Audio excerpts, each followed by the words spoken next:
Sports fans are gearing up at Interstate Sports, your home for officially licensed fan gear. We have jerseys, custom frames, team signs, draft tumblers, and more. For every sports fan's needs, visit interstatesportsgifts.com.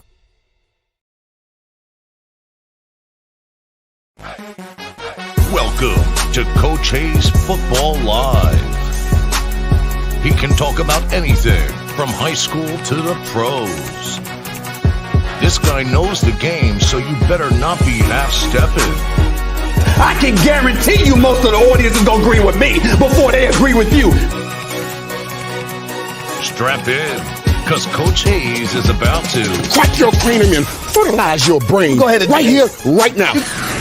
Subscribe now and check out CoachHayesFootball.com.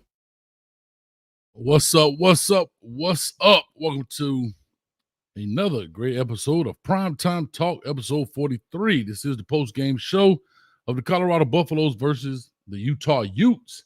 Let me know everything looks good, sounds good in the chat. We can go to get this thing rocking and rolling. I know a lot of people may want to talk about it. All right. Thank you, LMV. I appreciate it. Also, if you'd like to become a member, check it out right here. All the information is in the description below, as well as LMV, the producer, has put it in the chat. All right, especially for my iPhone users, if you want to become a member, join us in the champagne room and all that stuff. We have a good time talking football, talking the game. A lot of other stuff will be coming up as well. Also, our sponsor for the day from interstatesportsgifts.com for all of your sports memorabilia needs.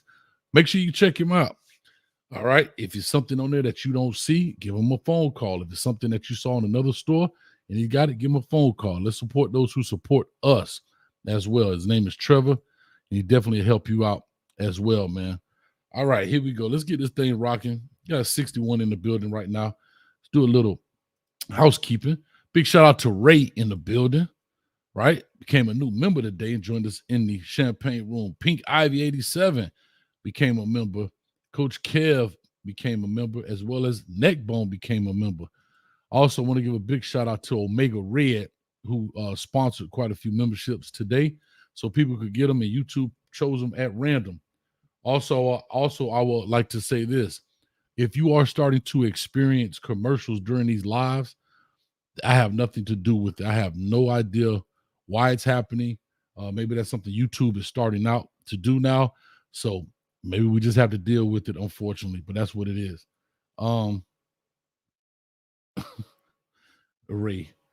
Ray says, Coach Hayes, Coach, I want a pink helmet for my membership avatar. I would love to change your avatar membership, but that's something that comes in through all new memberships. So you'll get a poor little Timmy head next to yours. Unfortunately, we don't have it in pink, but we give you a nice red one there, Ray. So I appreciate that. All right.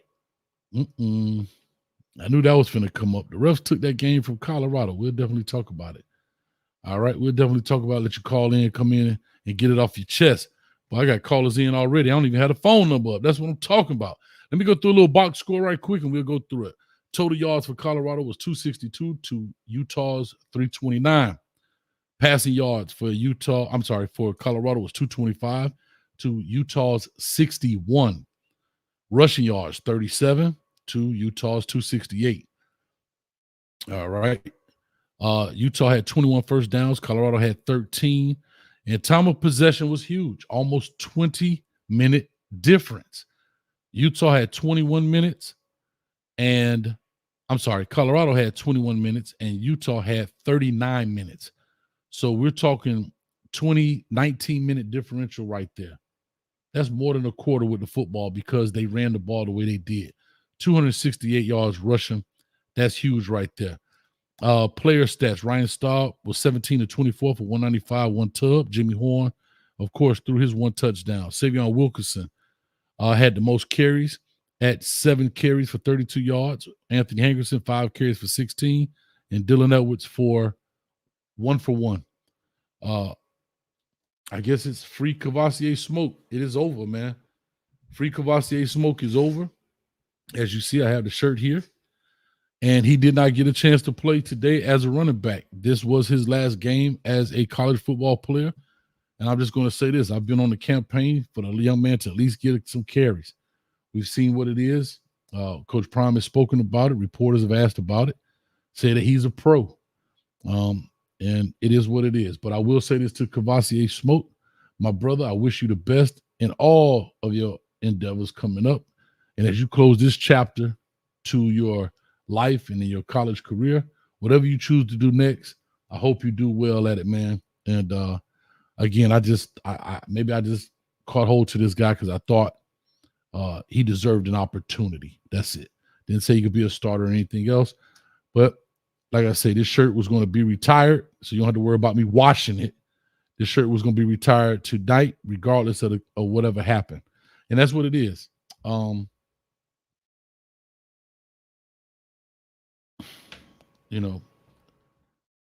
think, let me go through Colorado right quick. I think Colorado came out with a great game plan. They ran the ball. They did well. And they started to abandon it again. I don't know why. It literally was a 10-point game, right? Yeah, they threw the ball to get down there, but it was a 10-point game. It was always close. It was never out of hand in that sense. I mean, if you look at this game going into the half, it was 13-10 going into the half. Utah comes out and scores and makes it 20-10 all of third quarter. And then Colorado scores 7 in the fourth, and Utah scores 3 in the fourth. So it was never an out-of-control game. I still think they could have continued with the run game. And I know I keep harping on this, but it goes to show they were getting good yards, and it opened it up. And here's the best part about the run game. It actually made the job easy for Ryan Staub. Notice he didn't take the kind of punishment. I think he had 2 sacks or whatever the case may be. Utah didn't get really exotic on defense with it. But I think once you run the ball, it gives the quarterback an opportunity. It takes pressure off of him. He can make certain throws. And Ryan Staub, take my hat off to him. True freshman, came out there delivering the rock, delivering the ball, making it happen. All right. Also, if you look at Utah, they took the pressure off of their quarterback. They didn't ask him to do a lot. He literally was 6 of 10. He only threw 10 passes in this entire game. But what did they do? They put it on the back of their running back. Jalen Glover, 17 carries for 107. And their Jaquindon, Jackson, 21 carries for 68 yards. And then you have Vaki, who has 7 carries for 68 yards. And he's also a guy that plays both ways. He plays safety as well as he plays running back. And so I'm saying all that to say both teams took pressures off their quarterback. And that's what you got out of this game. Colorado now will start the recruiting trail. They will start managing the roster through transfer portal, which opens up on December 4th. They'll start on the recruiting trail. I believe December 15th is signing day. I may be wrong about that date, but I know it's somewhere in there. It will be signing day for the class of 24. I know Aaron Butler is a part of that class. There's a couple of kids. Michael is a part of that class. And there are a couple of more that they're going to have to get. So it'll be interesting to see how they continue to build this roster going into the 24 season, because they definitely have some work to do. It'll also be interesting to find out not only who comes in to Colorado, but who goes out. If there's anybody that decides to leave, those will be additional holes that need to be filled in this process. Will they go deep into the transfer portal and try and get guys in the JUCO ranks and all of that stuff? It'll be interesting to find out how Coach Prime does this and see how he begins to manage the roster going forward. But anyway, let me put the phone number up. Let's get this in. 862-799-9956. You're more than welcome to call on in. Go ahead and, like I said, start building this up. As I wait for the queue to build up a little bit, I'm going to go through some of the comments here, and we'll talk about it. I know some people talk about the referees, and we'll get into that when you call. All right, my burner account, what's up? Another member in the building. We got Rob, a defeated Buff fan. All right, I would love for you to explain we got robbed in there. I just want to hear your point. I'm not saying you did or didn't. All right, LMV, of course, in the building. Ray, look at a new member talking about she want a pink helmet. Ray. Carpet Tech. Oh, appreciate it. Your money has been sent to Cash App, Coach. Carpet Tech, I have to say this to you, man. It's been a pleasure doing business with you, my brother. I thank you for all of your efforts. And I thank you for being a stand-up guy, honoring your word. as we made a $50 donation for each game. Thank you, man. You're going to buy Coach Hayes a lot of cane juice. My man. Also, I want to give a big shout out to CEO. We haven't spoken in a long time, but if he's watching, we made a $1,000 donation per game, and it didn't go through for various reasons, and that's okay. However, Kirby Tick said, I'm about to watch the Alabama game. I'm out. Come on in here, dog. Let's talk. Let's talk some football. Come on, Kirby Tick. Don't be like that. But a shout out to CEO, man. I thought you're a cool guy. I hope our friendship, if we had one, is not strained due to that. But I think you bit a bullet right there, right? You're all right. I think you're all right. Because boy, Coach would have been up. Ooh. I'd have been up $8,000.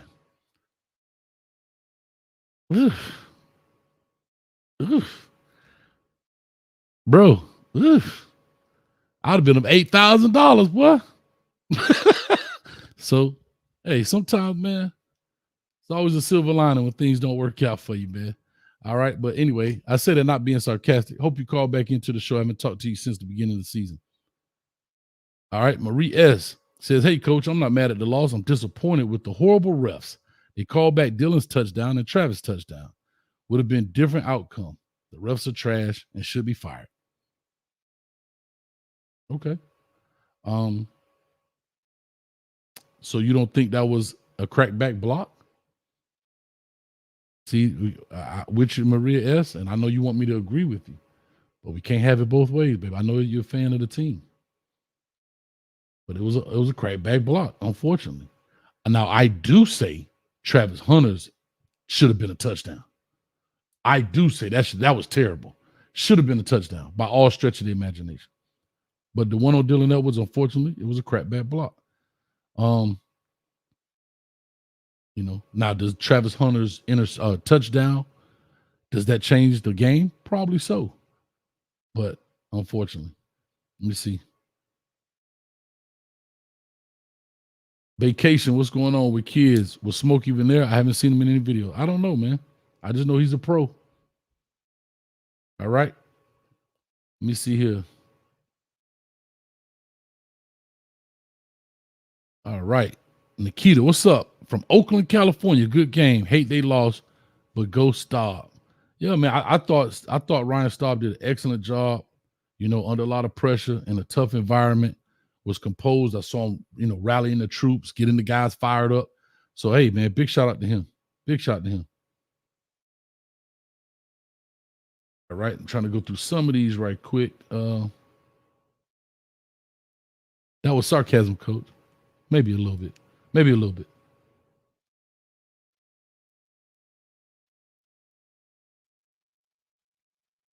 Butterfly in the building. What's going on, Butterfly? How you doing?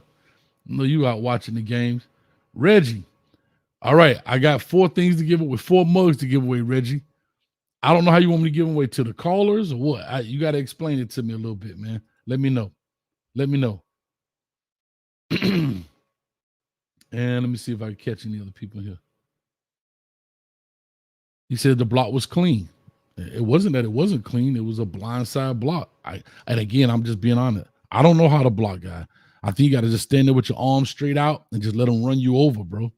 That's the same thing when I went through the whole blocking scheme when they ran the drag route against, I don't know who it was. It actually happened against Colorado, right? And they called it back when the receiver came off and he bumped him in the shoulder. They call that a blindside block. I don't know, man. So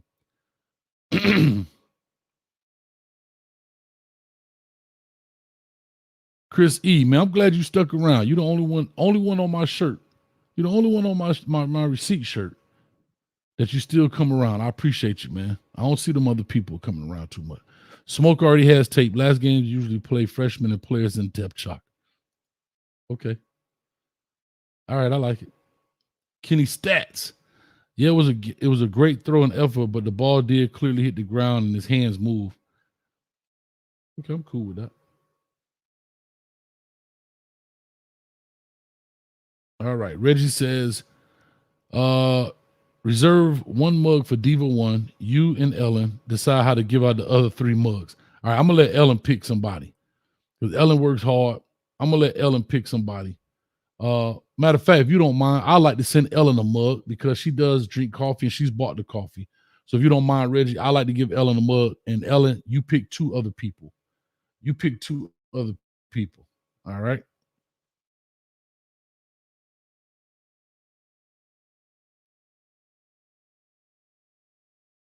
All right. All right. Let's get this thing rocking. 862-799-9956. You're more than welcome to call on in. 291 people in the building. I appreciate it. Hey, man, big shout out to Omega Red. Thank you, man.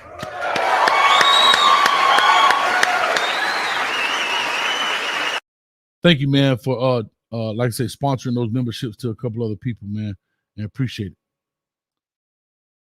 Oh, Easy doesn't say he got some body blows for neck bone. Well, call on in. I like a good fight. I like a good fight.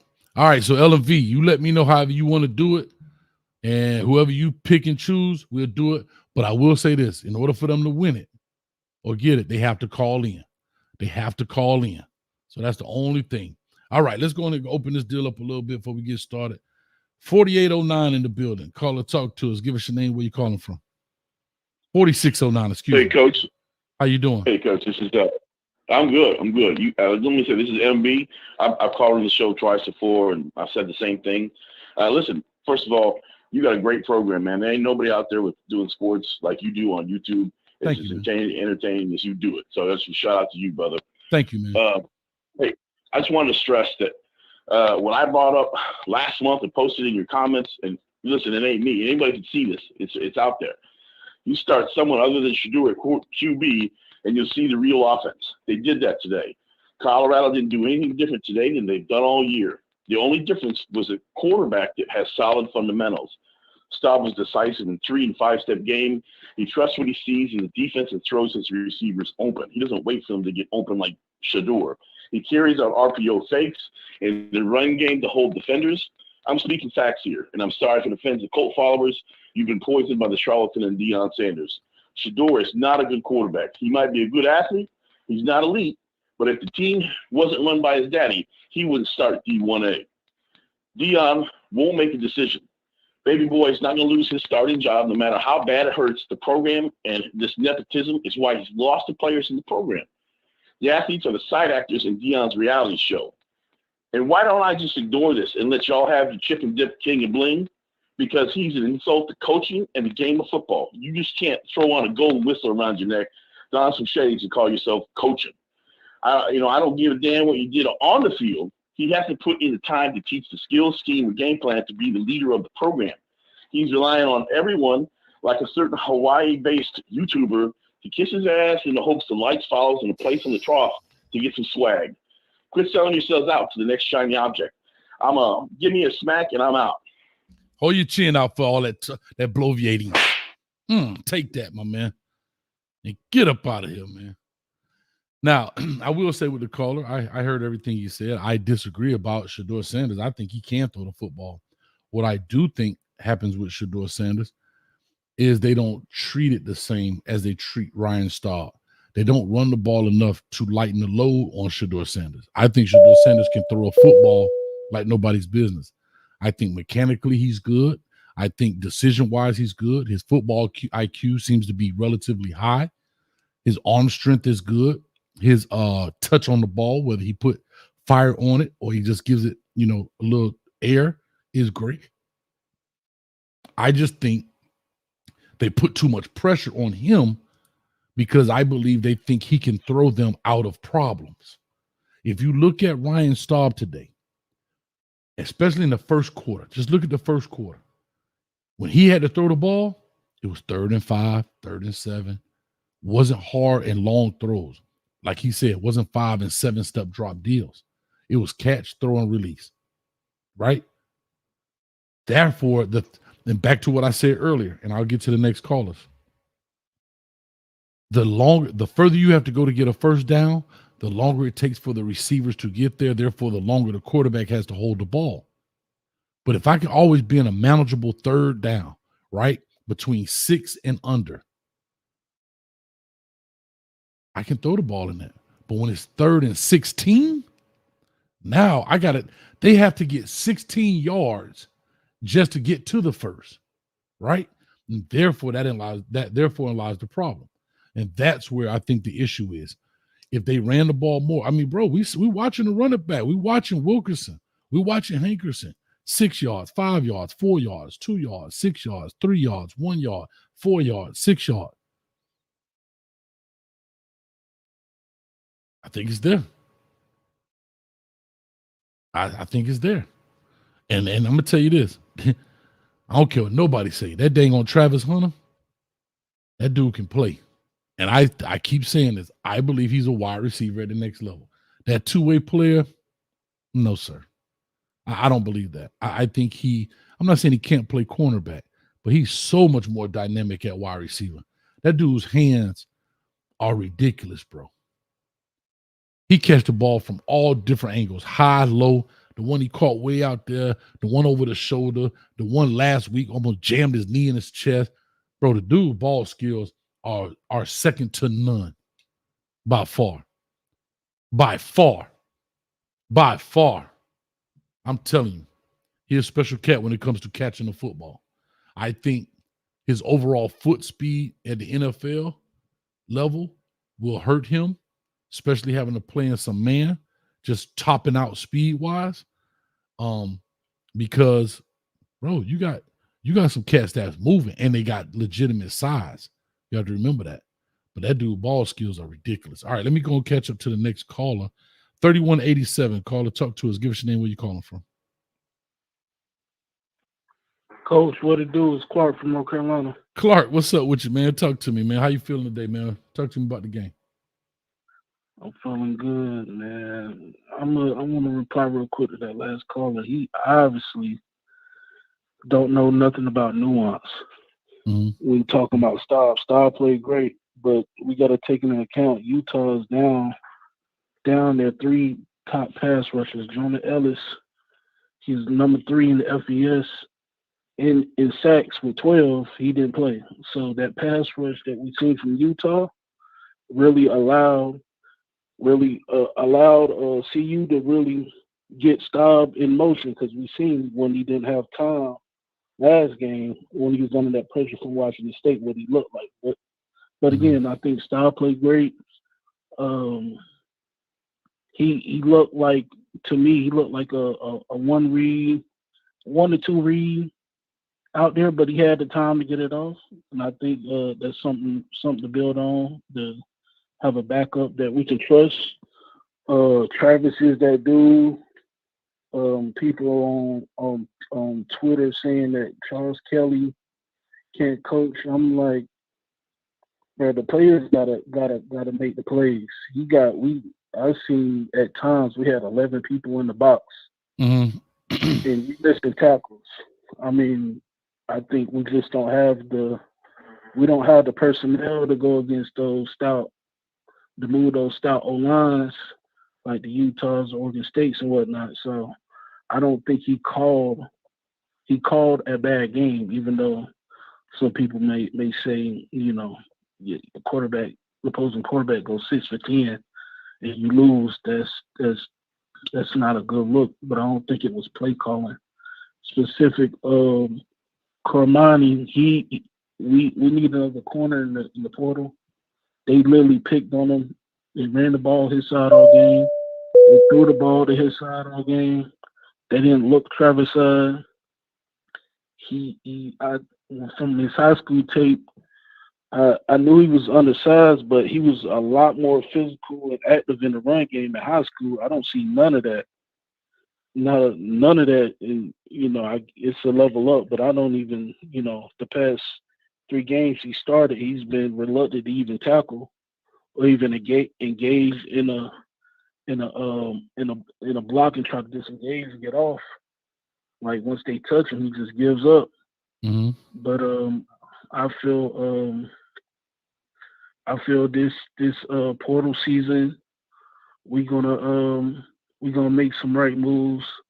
Hopefully some people that's on the team can find themselves on another team on their own. Hopefully, some of the non-believers can dip out and clear up some space. Hopefully, Coach OB and Sean Lewis take some of their guys with them, so we can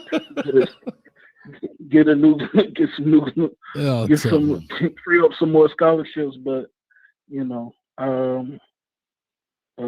I think we got something to look forward to coming up. I think we got something to look forward to. We see style. We found out we got something to build on with style. So that's great. All right, I got you, man. Well, like I say, and Smoke is already Smoke is at the Alabama Auburn game. Is he really? He gone. He out of there. Yeah, he gone. Dang, what, they just flipped the dude from Alabama? I just seen dude get flipped on his neck. Holy smokes. But anyway. Yeah. Hold on, I'm trying to see what happened. Hold on, I'm trying to see what they messing with the punter? Anyway, I don't know, maybe. But anyway, listen, man, I appreciate you, Claude. Listen, I will say this, man, I appreciate you calling all the time. I think you got some very good takes. I can tell you really, watch the game and all that, and I really appreciate you, man. I really do appreciate it, man. But thank you, man. And like I said, it's not over. The season may be over, but it's not over. So we'll get it rock and roll, man. But thank you for always calling in, brother. Yes, sir. All right, now. All right, 2085 coming to you next. 2085 coming to you next. Call or talk to us. Give us your name and where you calling from. Hi, it's Darlene from North Carolina. Hi, Darlene from North Carolina. Just wanted to call in. This is you got called at 3 a.m., so I'm glad that this is a daytime game. I just want to say that for not the last guy, but the first guy that spoke, and everybody has their opinion, but I just think that I'm a Coach Prime supporter. Very don't have a lot of knowledge about football and coaching and all that type of stuff. Mm-hmm. More here to see how it can better the boys, better the guys, and giving these coaches opportunities to coach on a higher level and opportunity that they may not have had if they weren't following somebody who is not traditional, as Coach Prime is not your traditional Division I coach. I think the guys played pretty good tonight. And I agree, Travis Hunter is an excellent player. And I think that if Coach Prime can find the players that more like what he's looking for and that dog mentality, or just that mentality that when that ball goes up in the air, I'm getting there. Mm-hmm. Type level of play. I see them doing much better. Last week I was kind of like thinking, what in the world's going on? Especially when I saw the guy run back to special teams. Mm-hmm. Touchdown. So I said to myself, I'm 54, and if I would have been out there, he wouldn't have got past me. It would have been turf, and everything else on that field before I let him run past me. He's 98 yards. And I don't think those guys didn't have that mentality that just, gave up in the game, or they just didn't dig deep. And I'm glad to see that they played the game that they did today. Yeah, well, that's a great call. Like I said, I mean, I appreciate what you're saying. Yeah, I mean, they played. I don't think the players had any quit in them. I've heard some people say, oh, they quit on the team. I don't think so. You can see when players quit. I just think, like I said, there's a lack of talent right now at Colorado. And as you play a season, excuse me, it's kind of like a power level. It goes down and down and down. People don't know how taxing football is. Think about it. For 3 months, it's like you've been in a 3-month fight. Every week, every Saturday, you're fighting, and you're fighting. Now, mind you, in between those major fights, you got a bunch of little fights going on in practice, right? And so those things take a toll on your body over time. And that's why depth is so important in football, because guys go down. It happens. You are in a true, like, This is the closest thing of a gladiator sport you'll find. You know what I mean? It's what it is. Yeah. It's just what it is. Think about it. You out there running around with hard plastic and steel face mask on, running into each other full speed over and over and over and over again. In the words of Marshawn Lynch, over and over and over and over and over and over and over again. How many people could take that? And that's what happened. So I appreciate your call. Thank you. Quite a few people are calling in, so I want to be able to make sure I get to them. Mm-hmm. Thank you Have a so good much. day. Thank you. You too now. All right. Great call right there. All right. Oh, we got our coffee mug. Oh, shoot. I got to catch you next, Butterfly Move. Bishop, what's up, man? You remember, baby. What's going on? Butterfly, you next. Bishop, what's up? Talk to me, man. Man. You got to cut your background down for me, Bishop. Yeah, I got you. Yeah, put the background down for me. Yeah. So I'm listening. yeah, I just wanted to chime in, just let you know that if nothing else, today was a better, I guess, coach game where they had to use all the components.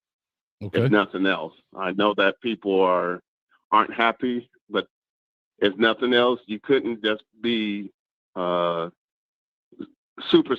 You guys had to be as a team, and so I really saw that there's potential there. They got a lot of growing they have to do, but there's potential there. Mm-hmm. You just got to make the right moves at this point. Yeah, it's like potential, I think, has always been there, right? But the word potential means you haven't done it yet. And what does that mean? That means that they still got to go find those pieces. I think everybody knows that by now, right? Yeah, there's going to be some coaching changes, there's going to be some player personnel changes. There's going to be some changes, right? And that's what happened. That's why you build things over time.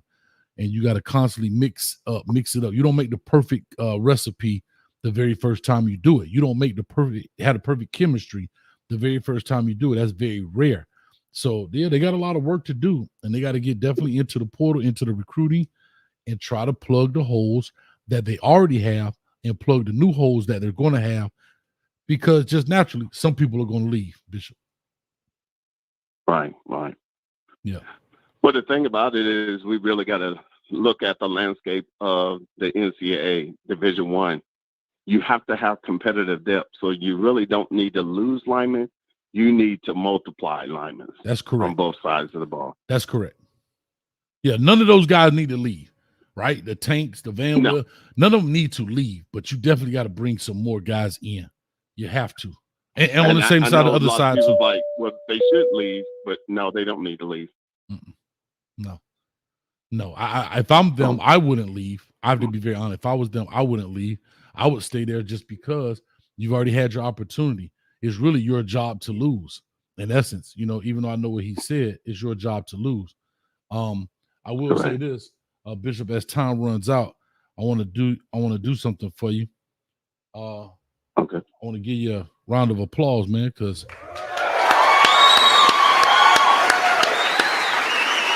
you have always supported this channel, all right, with the gumbo and everything else. And a big shout out to Reggie and LNV. They have given you the mug, all right? So here's what I want you to do, Bishop. I need you to go into the store at some point. Just tell me whichever mug you want. Email me. You know my email address, right? CoachHayesFootball@gmail.com. Right. Email me. Tell me which mug you want. You got to give me send your address and all of that, and we'll have it sent to your house. All right, then. All right. I appreciate it. No, I appreciate you, man. I appreciate you for all you do, man. No doubt. And we still need to talk about what I sent, what we talked about the NIL. All right. Okay. Well, let's do that. Matter of fact, put your phone number in the email. There's some moving and shaking going on for yourself. So we'll be talking. But everybody just understand you got to go through the fire. And oftentimes it don't look nice, but guarantee you're building character while you stand. Of course. Definitely. Well, do me a favor, Bishop. Put your phone number in there too. Put your phone number in there as well, and I'll give you a call, and we'll talk. For sure. All right. Thanks, For sure. All right. All right. Like. All right. Great call right there. Old Bishop Newkirk in the building. All right. Next call in the building. Butterfly 88. Y'all clap it up for Butterfly 88.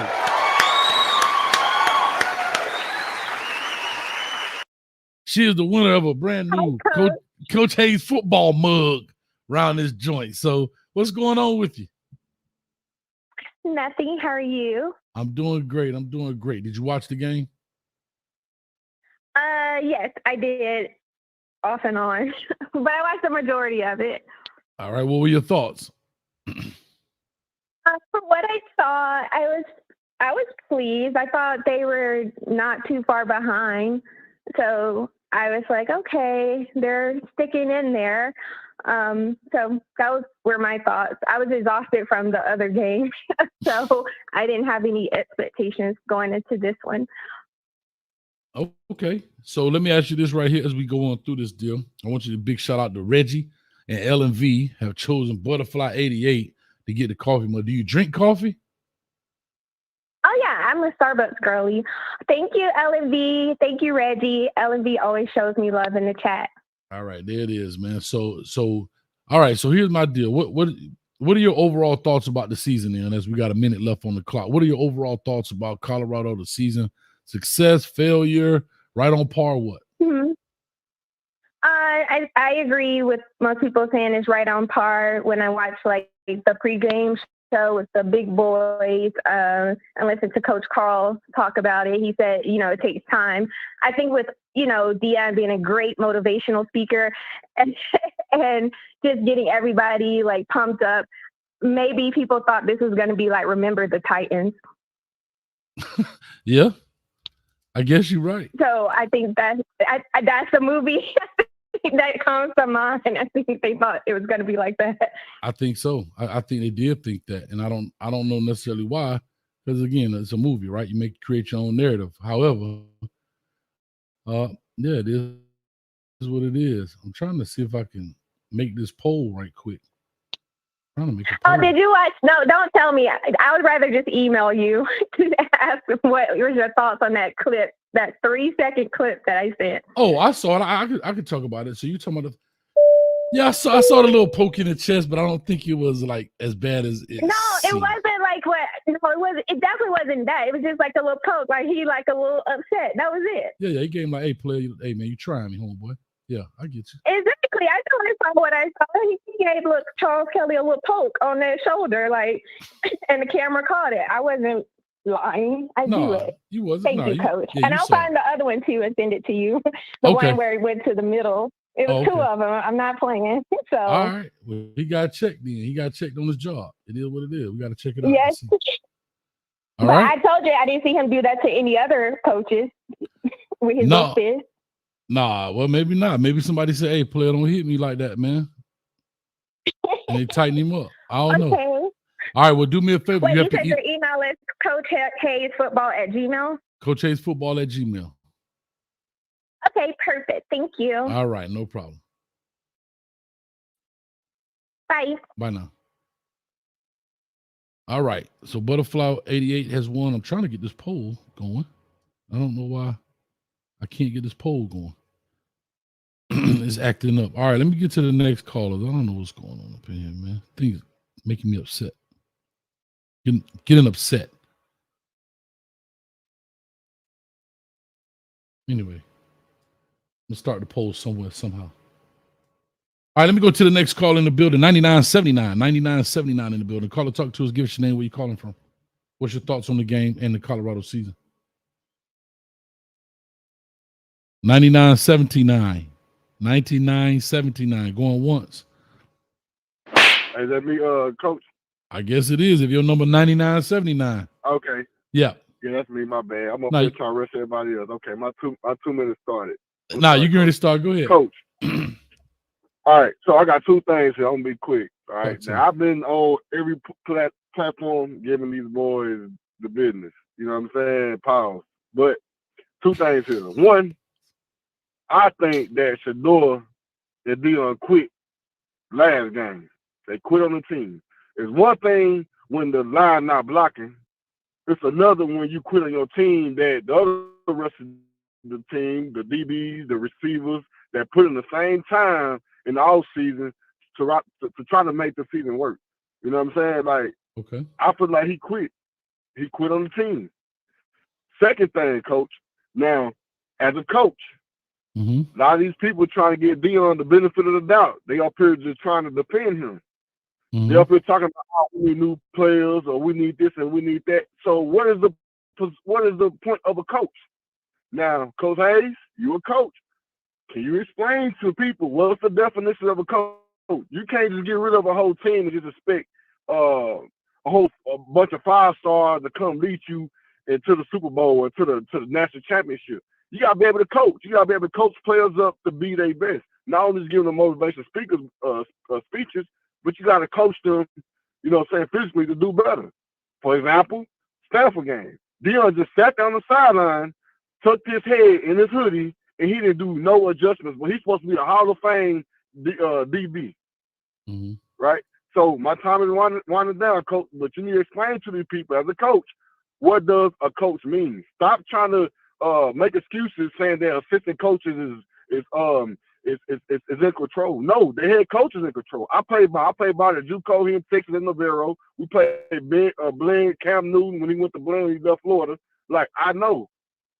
We had a whole D line that came from Texas and LSU that ended up coming to JUCO and then went back D1. Can you please explain to them what a coach really, really means? I'm going. Thank you, coach. Thank you, man. I appreciate you, man, honoring the time. All right, so real quick, yes, what is that? You can stay online while I answer this if you don't mind, because you might have a follow-up. Okay. Yes, sir. So here's how I look at it, bro. As a head coach, as a coach, period, coach is another word for teacher. It is what it is, right? You are an instructor. You teach. You're teaching football. You're teaching a sport. And there's a lot of other things that go into it, of course. However, to make this really short, as the head coach, you have the final say-so, the end-all, be-all. But you do give your assistant coaches room to do their job, right? It's no different in the business world. Yeah, you got a CEO of the company, but he's not micromanaging, you know, the warehouse manufacturer or whatever the case may be. Okay. Now, if things get into a point and you have to step in, then you have to do that. And that's what a head coach does. You have to step in at some point. If you see things going off the rail, that's why you're the head coach. They're the assistant coaches. The head coach comes in and he's supposed to have, I'm not going to say better knowledge, but he has the overall pulse of the program because he's in charge. And when you're in charge, you're responsible for any and everything that goes on with that program, from the football to the X's and O's, to the Jimmys and Joes, to the dorm room assignments, to the meal plan, to the uniforms that they wear, everything. Now, you may delegate those responsibilities around, but at the end of the day, you have the final call. So I want to just lay that out. Last piece I'm going to say is that, yes, there are times he may have to step in, but maybe he didn't. As he says, in his press conference, I'm listening. We got the right calls made. We're not executing. So what does that tell me? He's putting it on the players and not necessarily the coaches. That's what he's telling me. Okay. Now, I don't know if you see it that way or not, but that's what he said. He said, I'm listening to the call. We got the right calls made. We just have to execute them. Right? Have you heard that statement before? Yes. Okay. So he's saying it's on the players.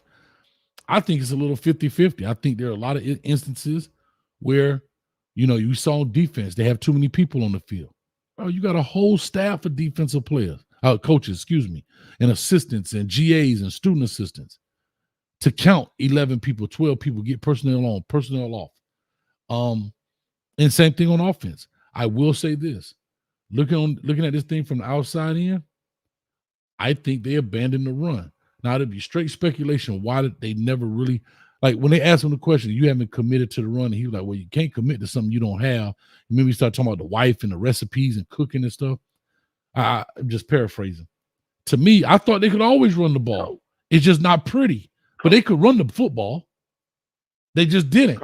And at the end of, hold on, I want to finish my point. And at the end of the day, as the head coach, that's your responsibility to make sure that the OC runs the ball because it's for the betterment of the team. Now we can speculate, oh, well, it's his son. We want him to get the stats. That's all speculation. But what I think I know he didn't do, they did not commit to a run game. And that's just being what it is. Because they can run the ball. Okay. Yes, that's what I'm saying. Can we stick to facts? The facts of the matter is, Coach, Dion, he played at a high level. He know how the game works. He played with the Cowboys, and they know they had a running game. The CU fans trying to make him to be this almighty type guy. Okay, let's roll with that. Or let's roll with all the top-notch coaches that he brought in. He brought in all his Louis luggage. So you telling me, Coach, at a 8 game within the season, and his post conference came out his own mouth. We talking facts now. It take you 8 games to figure out that you one-dimensional. 8 games, Coach. 8 games as a head coach. Now, I played JUCO ball. Anybody that played JUCO ball, they know. We know it starts with the trenches. It starts Texas ball, Navarro, everybody. It starts with some big boys up front. So he should know that, Coach. It's a cop-out. It's a cop-out for him not taking responsibilities, and he blaming on the players. Now, are we going to blame the 29-0 loss on the players as he did? 29-0 lead against Stanford, Coach. How do you lose that game as a coach, as a head coach, 29-0 point lead? He came out being greedy, trying to throw the ball, and it cost them that game. And when it cost him that game, who did he blame? He blamed the players. That is wrong. He blamed the O-line. That is wrong. Our roommate with O-linemen. I was a receiver and a DB. They think differently. You know that, Coach. They don't. You can't handle them like no DBs and receivers. You can't do that, Coach. You know. I know you know. You any O-lineman on this call, they'll tell you they do not have the same mindset as a DB or a receiver or a field player. You can't handle them the same. I totally agree with you. And I'll say this. I don't think, I'm being honest, the old linemen that he had, those were best available. Think about it. The portal is not riddled with a bunch of great offensive line play and defensive linemen. Those guys are hot commodities, bro. They come, if they in the portal, they're in the portal because they have to go through a formality. They're not just sitting in the portal telling my boy, I hope somebody pick me up. I hope somebody come get me. They're not sitting there like that. And I hate to say this. You can find receivers and DBs. They like a dime a dozen. I hate to say it, but it's the truth. You can find ball catchers everywhere. You really can. But you can't, no trenches are hard to find, bro. They are hard to find. And so I totally agree with you. I just don't think that he had the best available. He kept 2 from Colorado. I will say this. I can't say he ran off old linemen that were there, but they did leave. And I think he could have done a better job keeping them there to weather this storm. I remember there was a 6'8" dude, and I remember there was a whole thing about the 6'8" dude. I think he's at New Mexico right now, or some New Mexico State or whatever. And he was 6'8", 300-something pounds. You're talking about the O-line coach or boy said, hey, man, you finna get cut. Now, I don't know if that's for cameras or he decided to walk off, but this dude talked about getting cut. And he's a 6'8", big old dude. And now he's at New Mexico, whatever he's starting. I forget his name, Ford or something like that. So I think he could have done better keeping those guys in-house. But they left. And I understand his mouth, though, Coach. I can agree with that. I can agree with that. It ain't nothing about hating. It ain't nothing about hating. It ain't none of that, bro. It ain't none of that. Like, he run this. He came. It was plenty of people that supported him. You know what I'm saying? Black and white after the TCU game. When he came in, he running his mouth about this and that. We like, bro, hold on. You know what I mean? Like, you won one game, bro, and then you talking reckless against white people and black people, this and that, bro. Like, people supported you. What did he say about white people and black people? What did he say? Between confidence and arrogance, bro. He was arrogant. He got humble. It's pretty. Yeah, but what did he say? Hold on. If he can't coach, just say he can't coach. Yeah, but I can't say that. I can't say that he can't coach. I can't say that right now. I'm being very honest. I'm not trying to pick a side. I ain't trying to hedge this. I ain't trying to keep my credentials because I don't have any. Why not, Coach? Why you can't say he can't coach? I can't say he can't coach because it's the first year of this deal. The second thing is I can't say that he can't coach because I think he has a lot to learn, but I don't think he can't coach. I think there's a difference. You can't coach and you have things to learn is two different things. I think he has things to learn about being a head coach. But to say he can't coach, that's something different. That's something different. Yeah, we can't go high and cold. We can't be in between. We can't be lukewarm. He's a coach, so he can't coach. Obviously, he can't coach because he's throwing the line under the bus. You know what I'm saying? And then he's starting at receivers instead of the big man. He's throwing them under the bus. Like, you blow a 29-0 lead, like, you can't coach. You know what I'm saying? Like, it's chess, not checkers. You know what I'm saying? He can't coach. I'm with it's you. Period. You can't coach, you can't coach. You know what I'm saying? I'm lining up our formation. You know what I'm saying? I'm going, you know what I mean? I ain't saying, man, look, man. Holy shiggity diggity dang. Holy shiggity diggity dang. Alabama just threw that thing in the back of the end zone. I'm doing the counter. I'm doing all that. I'm sorry, dog. I'm sorry. I got the game playing right here. 4th and goal from like the 30-yard line, and Alabama just threw that thing in the back of the end zone, and they say Jalen Milroe can't throw a football. I apologize, bro. Holy shiggity diggity dang. Bruh. That's unacceptable. Now that right there is unacceptable, dog. If y'all not watching this, bro, it is 4th and goal from the 30 or wherever it was, and he threw a perfect pass in the back corner of the end zone. My Lord. My gosh, bro. Accuracy. I can pitch. That's accuracy. Hey, that's talent right there. That's accuracy. You put that mug right on the money. Wow. That's like Aaron Rodgers right there. Wow. Tom Brady.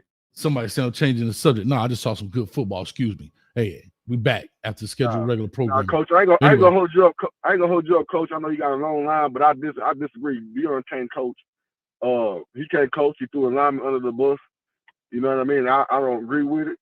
You know what I mean? As a dad, I agree. As a dad, I respect him a lot. What he's doing for his kids, I respect that. But as a coach, I'm speaking as a coach. That's it.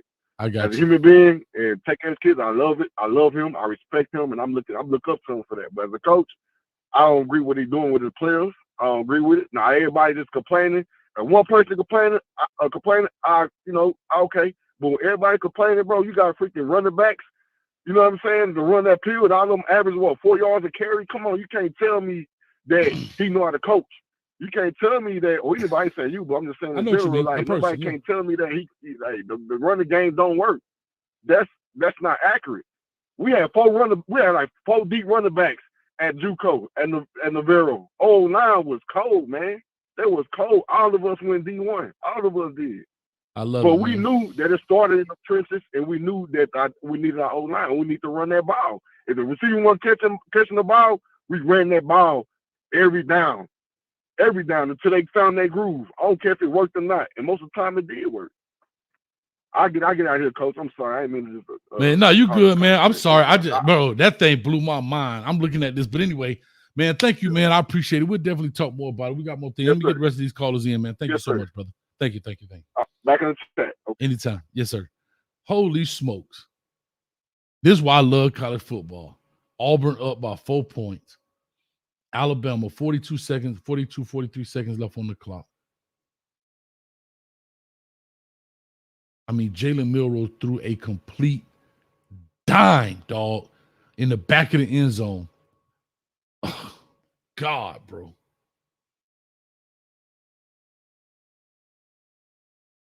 They go to fight, y'all.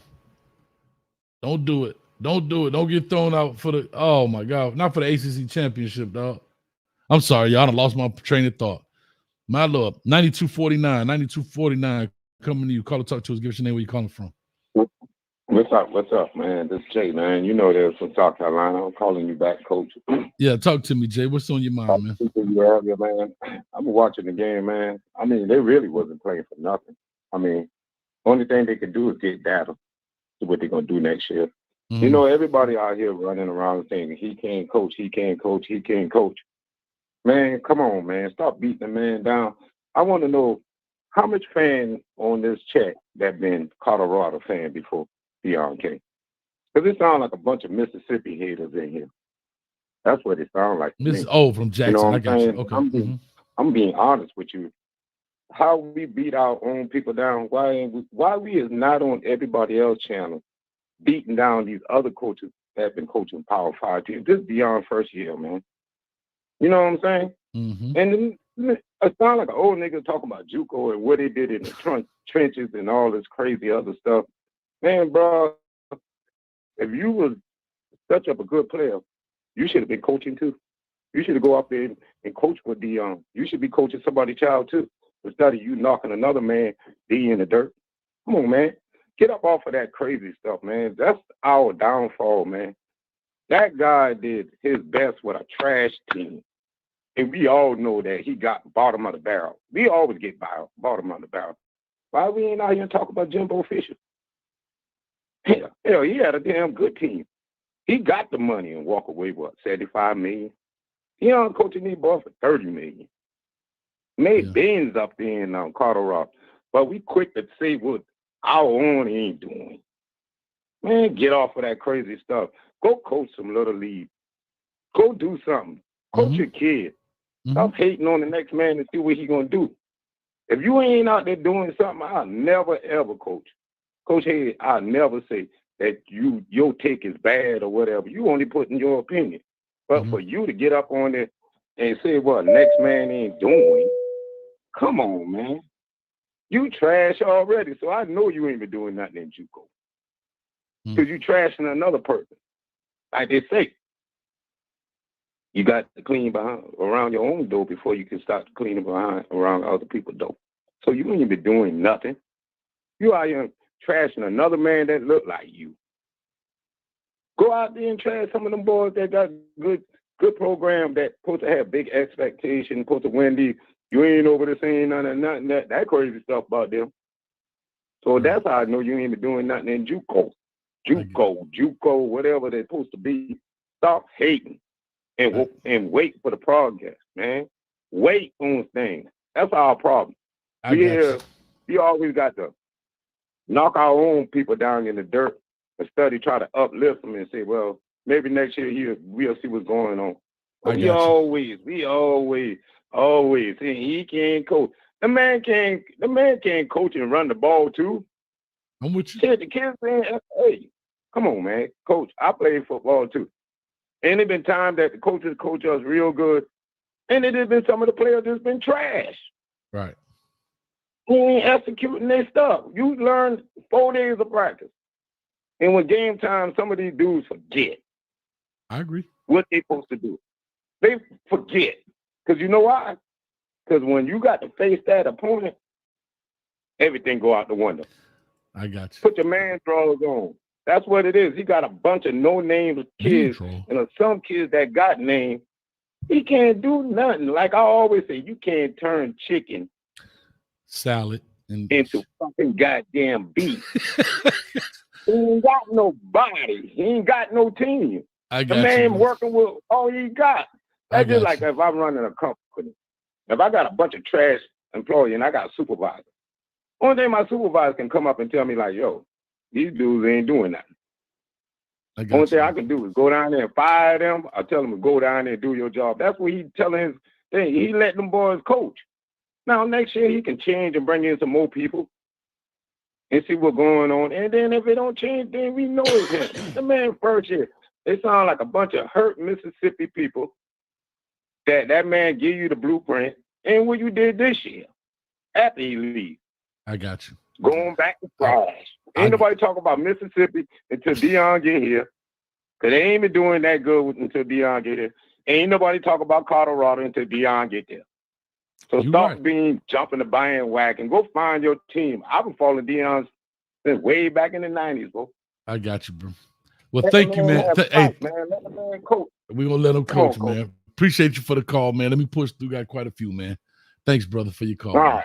Yes, sir. Man, trash ass all the time. Hey, what? These cats be hot. Real quick, Bergie with the $5, man. Bergie, what's up with you, baby? Coach, you think Dion will be there after the 24th season? I think he'll be back next year because of Shador, but after that, I don't know.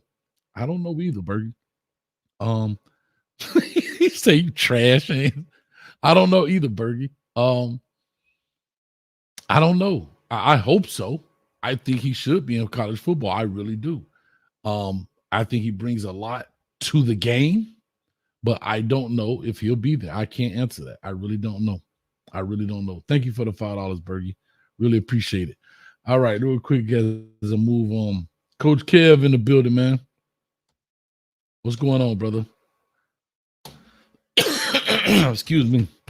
Y'all too funny, man. KC3, what's up with you, baby? Talk to me. What an ending right there for Alabama, KC3. What's up, man?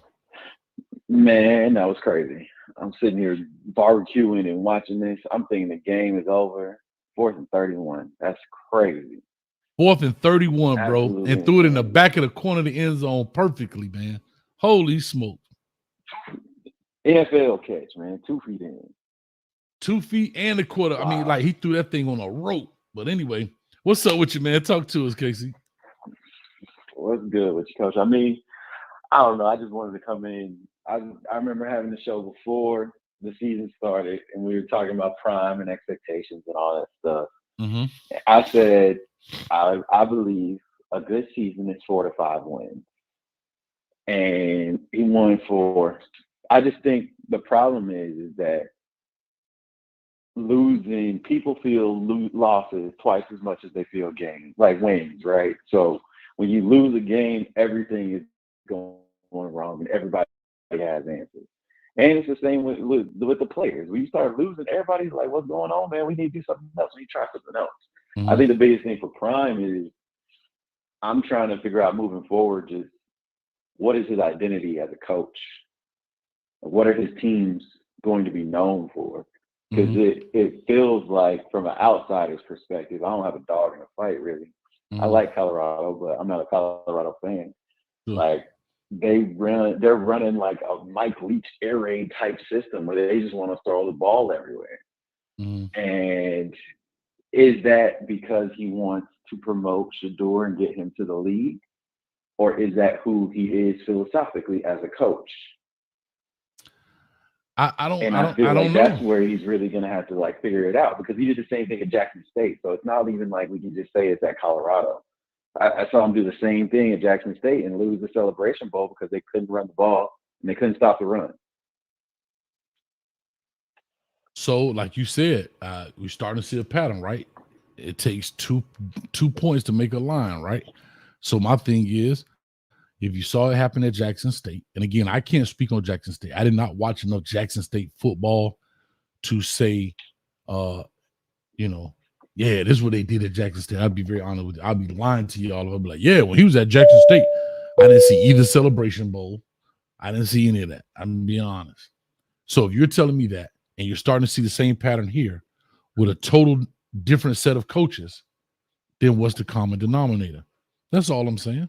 What's the common denominator? And the last thing I'll say is, I think just Colorado fans we got to really reel in expectations, right? Yeah, you won 4 games, but as a program, like, what is success?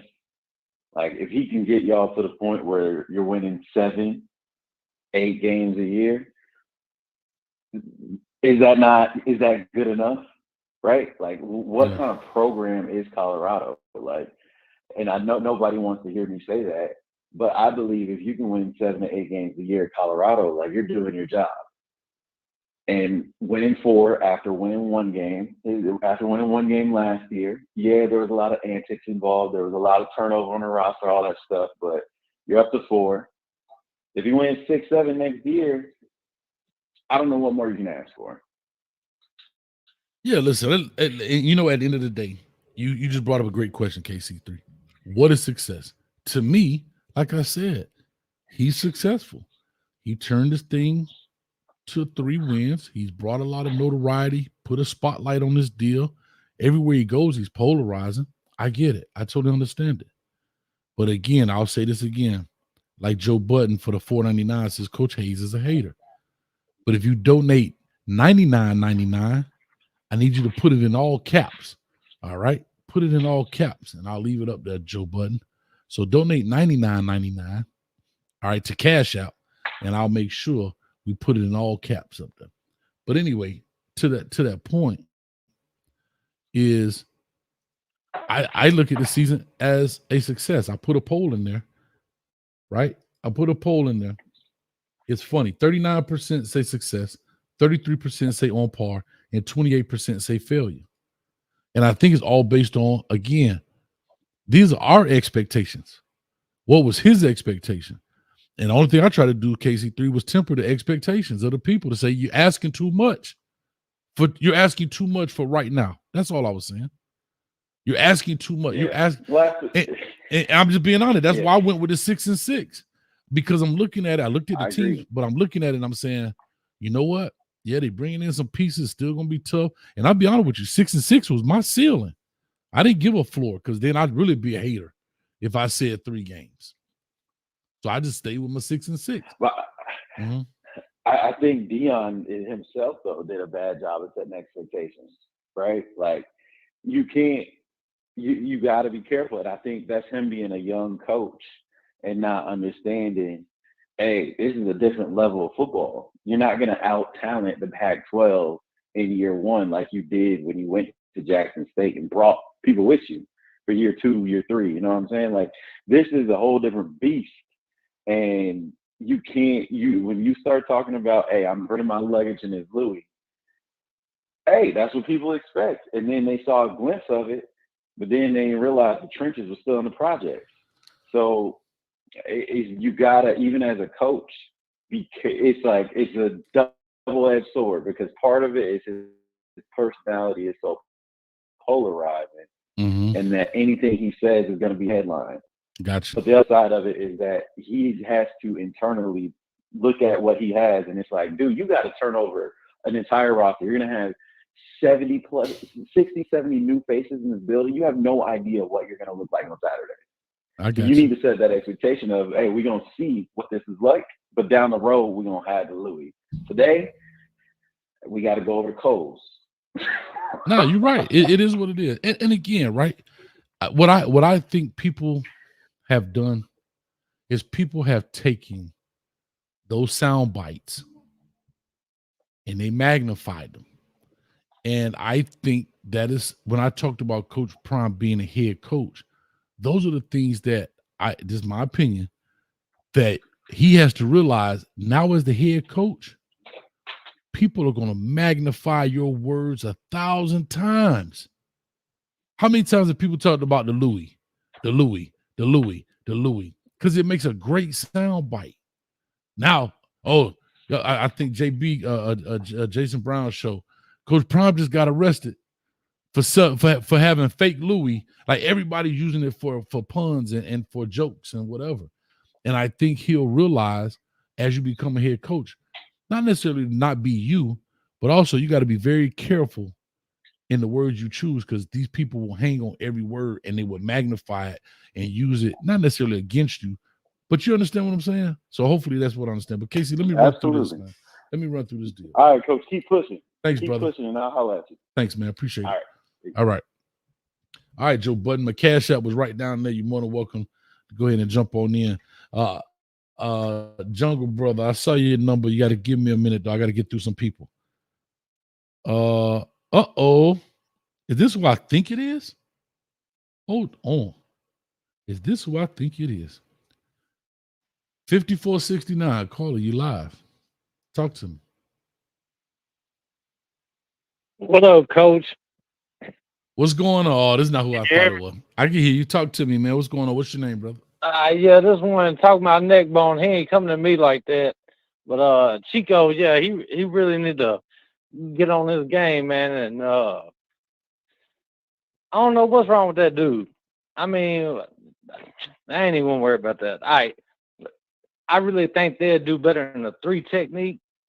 Also, I felt like after Dylan Edwards had that good return, they tried to put him in the game more, and then they kept they ran him up to the center, and he just got gobbled up. You know what I mean? And I don't know why they keep doing that. That boy is not, I mean, put him in the slot, let him run. You know what I mean? A jet sweep or something. I just don't get why they keep trying to. I mean, they got 1,000-yard back there, and they ran him 6-7 times. I don't get it, Coach. I can't answer either, brother. As much as I want to have answers for you guys, why they abandon the run game the way that they do. I'm not going to use the word they don't commit to the run game. I'm going to say they've abandoned the run game, and there's really no need. It's almost like, You run from it too fast, faster than it needs to be. It's working. It's not pretty. It's not exciting. It's not exotic looking. It's not hand clapping. But look what it did today. Look how easy Ryan Staub's job. I thought Ryan Staub played a good game coming into this deal. Made some good throws, some good off-time throws. And I thought he did a good job. I do too. I really do. Yeah. And I seen a bunch of people online talking about how Staub was better than Shador. Man, cut that out. Come on now. That ain't even realistic. The boy played a great game. He played a great game. But, I mean, he is nowhere near Shador's, level. So, I don't know. I don't get it. But my final words is, Neckbone, you're going to have to come check me out, bro. Hey, what Neckbone do? Talk to me like that. What do he do, man? What's your name in the chat? Yeah, Easy does it. Oh, you Easy does it. Okay. Yeah, I'm Easy does it. What did he say to you, man? Coach like to start trash. What did he say to you? I just have Neckbone call me and me and him talk about it. Now I'll get off here. I'll let you answer one last question for me. Sure. All right. So what's up with this Washington game right now? I don't know. They got 5 minutes left and it's tied up 21-21. Hey, I'm getting ready to put it on. We're gonna find out here real quick. But yeah, that's gonna be tough, man. Hey, it's rivalry week, man. Yeah. You know what rivalry week means? I know it. Somebody got to pay. I know it. Somebody's season getting messed up.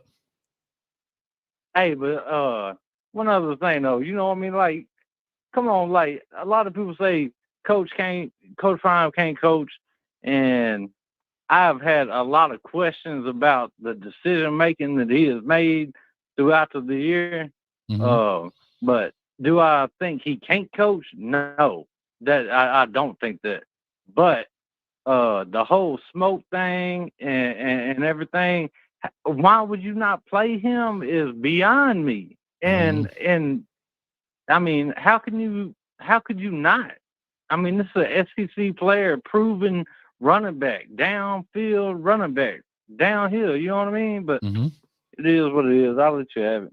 I'll hang up, let you listen. All right, Easy does it. Appreciate you, man. You and Neckbone work it out, man. We all got to get along, man. All right, man. All right, brother. All right, great call right there. What was I going to say? I was going to say something, but I can't remember. I'm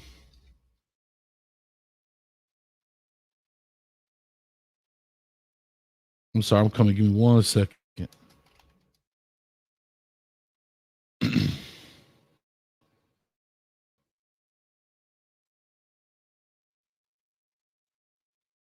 Oh, A63 Kane. I saw you say, hey, V12, he won the championship thing, huh?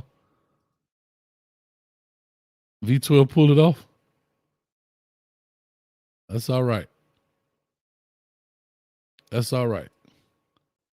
Well, we got the finals in the finals fantasy draft, and it's coming to the end today, so we couldn't take I think on Tuesday. All right. Let me get to the next caller here. 2560. Caller, talk to us. Give us your name. Where you calling from? Hey, this is Tyler Turner. I'm calling from Lubbock, Texas. Tyler Turner. All right, from Lubbock, Texas. What's up, man? You got 2 minutes. What's on your mind, brother? Hey, so I've been thinking, right, like, I think Deion Sanders, he's building a culture. Like, people want him to win right now. They want him to recruit a team to win now. I think what he's doing is a process of something that's going to take multiple years, you know.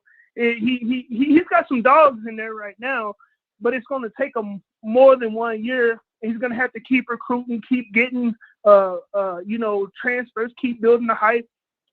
And he's going to a easier conference next year in the Big 12. You know, I haven't heard anybody, whenever they talk about next year, they're going to the Big 12. There's no Oregon in the Big 12. There's no Oregon State in the Big 12. You know, there's no USC in the Big 12. You know, I mean, there's a Kansas State, but how good are they compared to some of these other teams that are playing in what conference is the Pac-12? So I don't know. That's just I just think he's building a culture. You know, he's not building a team. He's building a culture, and it's going to take multiple years. I can agree with that wholeheartedly. What are your thoughts on the season right now? My thoughts on the season, it's about what I expected. I think it's very rare that you have a team like Colorado who, you said at the beginning of the season, they've had 2 winning seasons in the last 20 years, something like that. And they step in, he's not just going to step in year one, have a winning season. How rare is that? I mean, you're asking him to do something that does not happen. Once in a blue moon, you get a coaching change and boom, you're winning. It takes time. It's a process. If you don't mind me asking, what is the number where you consider winning? Okay, let me ask you this: what number do you look at when you look at the record to say great team, good team, mediocre team, bad team? What do those numbers look like? Well, this is just for me. I think a great team has 10 wins. A good team has 8 wins. A mediocre team has 6 wins and they make a bowl game. And then a bad team is under that. Okay. I think that's fair. I think that scale is fair. Right? Right. A mediocre team is right in the middle, 6-6, right? They make a bowl game and so forth. I think your scale is extremely good. I'll go with the greats because 10-2 in college football is not that easy. You know what I mean? I'll say the excellent teams would be undefeated, which are few and far between, or the one-loss team, maybe so. But man, I appreciate your call, man. I really do. I hope you call in more. It sounds like it's your first time calling in. Yes, sir. Yeah, well, don't be a stranger, man. I really appreciate it, man. Thank you. You got good viewpoints. And make sure you call on in again, man. Yes, sir, I will. All right. Have a good night. You're all right. You too. Thanks a lot, man. All right, $18.99. I'm just going to order as the numbers come in. $18.99. Call or talk to us. Give us your name. Where you calling from? Coach Hayes, what they do? What's up, man? This sounds like career, Coach. Hey, Coach, I'm a straight up Canes fan. I don't care nothing about Colorado. I just watch just to be watching.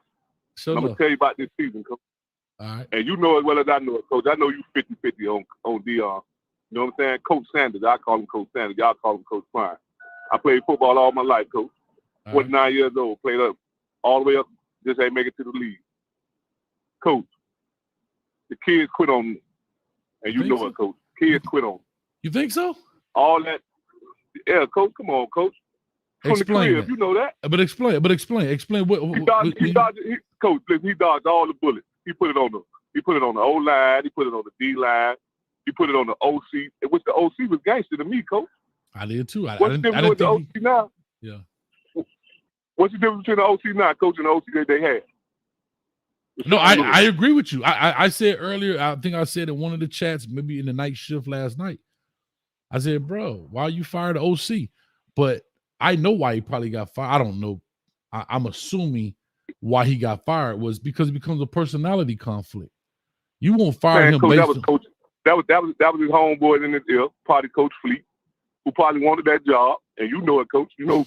Well, that's what I was going to get to. You know what I'm saying? You know deeper. You know deeper than what I know, Coach. And you know that it might be true what I'm saying. But that's what I was getting to. Get bought out and he leave, he going to bust the lid off. He going to bust it wide open. Yeah. And if you don't think none of them kids from Colorado going to hit that portal, and it's going to be hard for Dion to get kids in, because all them kids talk, Coach. Yeah, they do. And you know that. Mm-hmm. You know that. I can hear it right now. Of course. I go to every high school game, every college game down here with the U and everything, and you can hear the fans as well as the kids talking. And I guarantee you, it's going to be hard for them to get some kids from South Florida. With Kabate, with K Smoke talking in Fans Willie Gang, saying what they saying, and they top players, and they can't get in, Coach? Come on, man. And on top of that, Coach, think about this. He got rid of a good old line that was at Colorado. 3 or 4 of them kids starting somewhere else. I agree. I don't want to use up for 2 minutes. I don't want to use up for 2 minutes, Coach, but you know you from the crib. Come on, Coach. You got to give it to the man, man. We be on crystal ball here about everything. So why we getting Coach Sanders a pass? I'm not giving him a pass. I'm just excuse me. I'm not giving him a pass. Excuse me. I'm not giving him a pass. I said why. I said I don't understand why he fired Sean Lewis. But I say this. He didn't fire Sean Lewis, in my opinion, because of his performance as a coach. I believe he fired Sean Lewis for personal reasons, whether it was a personality conflict, whatever the case may be. But he did not fire him for his football deal, his coaching. You understand me? Because if that's the case, when people bring up the 29-point swing against Stanford, there's nowhere in the world you mad Sean Lewis. But like, people blame Sean Lewis for the Stanford loss. When I gave you 29 points in the first half, we walked out of there with 43. We lost 46-43. So that means the DC gave up 46 points in the second half. Like, come on, dog. It wasn't any interception for a touchdown, fumble return for a touchdown. Not like the offense gave them any points. But come on, man. Like some of that stuff just be too much. But I'm with you, bro. I'm with you. There are a lot of questions that need to be answered. There are. But I also want to temper people's expectations. I keep saying that shit, dog. No, Coach. I followed you on that, Coach. I was with you 100%.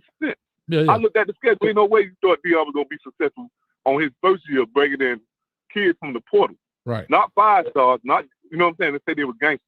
He sold everybody a dream. And this was wrong with the whole thing about Colorado, Coach. Mm-hmm. You got people that's Coach fans, you know what I'm saying, a prime, and then you just got people that know football. But when the people that know football speak out about it, the Coach fans jump on your head, like the OG that called jumping on Buddy's head that was from JUCO. Mm-hmm. Man, the man was telling the truth. I played football. Mm-hmm. You split up the locker room, Coach. Yeah. You split up the locker room. You on TV talking about, we not an ATM, but your son's will drive a Bentley. And everything like that. Man, come on, man. Some of these kids ain't got nothing.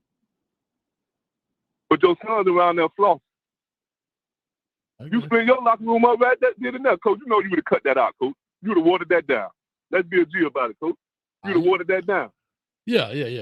I wouldn't have did it like that. No, you would have watered it down, Coach, because you know that would split the team up. Yeah, all that stuff. I was against him calling out the offensive line. I was. I'm like, bro, what did it benefit? Like, for example, what did it benefit the team to say, I'm finna replace all of them, I'm finna paint the picture clear? It didn't benefit the team anything. All it did was give the media ammunition to do what? To continually shoot at those players. That's all it did. It didn't benefit. People say, Coach, let me ask you this, not to cut you off. No, dude. Because you know football, and you know what time it is, Coach. You call out an O-line, they blocking for your son. Yeah. And you call them out like that, and they hit everybody talking and dogging them out. What they gonna do, Coach?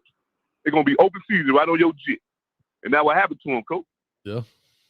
No, I'm with you, man. Hey, you know it, Coach. Hey, man, stop. Hey, Coach. I'm not doing it. I'm with you, bro. Hey, bro, I'm with you. Okay, so listen, I'm a Cane fan, so they can come in here and they can roast me all they want to. I don't give a damn.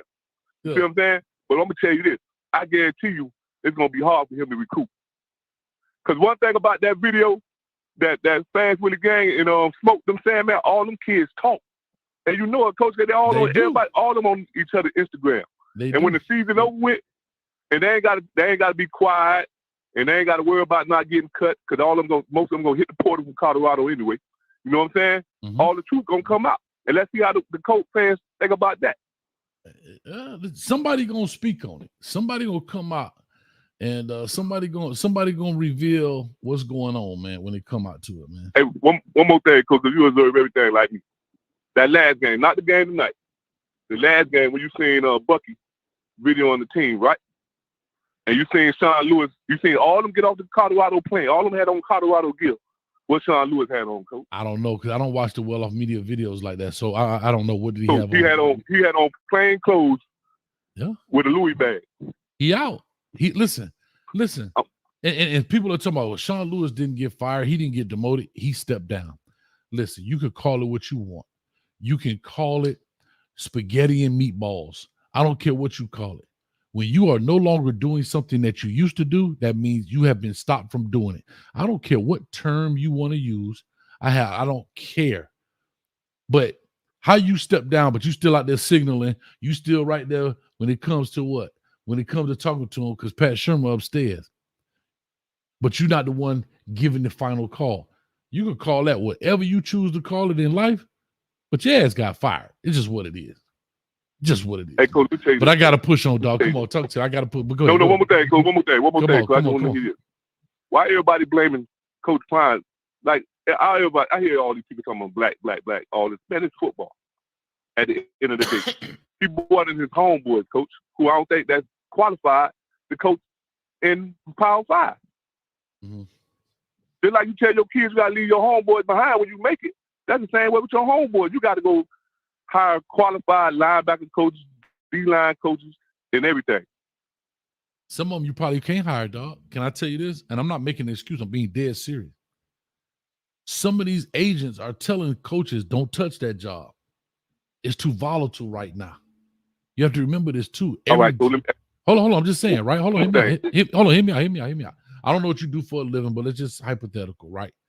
You gonna go work for a company. I'm a supervisor. Okay, so you're a supervisor. And I'm coming to you, right? I'm coming to you and I'm starting a brand new company, right? And I want you to come on over. Well, I want you to come be a supervisor for my company, but you don't really know. I don't know how that's gonna work. And whatever you do over here can hurt you in future jobs. See, that's how this coaching thing works. You can't go out here and just say, hey, man, I like you. Ain't no monsterjobs.com where you get a stack of resume. It don't work like that. A lot of jobs are filled through people that they know and coaches that they know. Somebody knows somebody somewhere in that web. And so I'm not mad at the coaching hires. I have to be very honest. I am not mad at the coaching hires. I really not. Because I thought he brought in a Charles Kelly. He brought in an experienced guy. He brought in a former head coach and a guy that's been coaching in Sean Lewis for a long time. He's around David Kelly, who's been around for a long time. He's got Sal Sensuri, who's been around for a long time. He's got Nick Wright, who's young and upcoming, who can bring the energy. I mean, I thought he had a pretty good staff put together. I really did. I'm not mad about the staff. Let me ask you this, Coach. If I hire you as my DC, that means I open the door for you to hire your own staff, Coach. Not tell you who you got to take. Yeah, yes and no. We've been through that with Chris. Yeah, but we've been through that with Cristobal. Bro, we're going to be on here forever. We're going to do a nice shift. I got to push on. All right. So let me ask you this, Coach. I got to go, dog. And then you can hang up on me. All right. If you're the head coach, if you're the head coach right now of New Orleans, Kansas City, Northwestern, Central, or anybody that, and would you send one of your kids, can you get them with full confidence, send them up to Colorado? When you got the big three down here,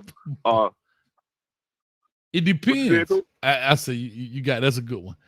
It depends. Is the ball in that player's court? You know you ain't gonna do it, Coach. Hold on. You ain't gonna do that's it, a good one. No, hold on. No. Hear me out. I have to be honest with you. If he's a defensive back, I don't have a problem sending him there. If he's a wide receiver, I definitely don't have a problem sending him there. Right? Now, I'll have to ask some questions. But if he's an old lineman and the ball is in his court, I probably would advise against it. If he's a D lineman linebacker, I probably would advise against it. I'm just being honest. Just being honest. But Coach, we got Coach Prime been out of the game 35 years, Coach. You got young people even from the youth that's out there coaching DBs. I understand. It's new schemes, it's new techniques, it's new everything to that, Coach. I agree to you. The man can barely walk. I ain't trying to knock him. He can barely walk now. Yeah, Andy. But Andy Reid, he took number one from us, right? Listen, hold on. Andy Reid don't like he doing too much stuff either, but that dude can still coach.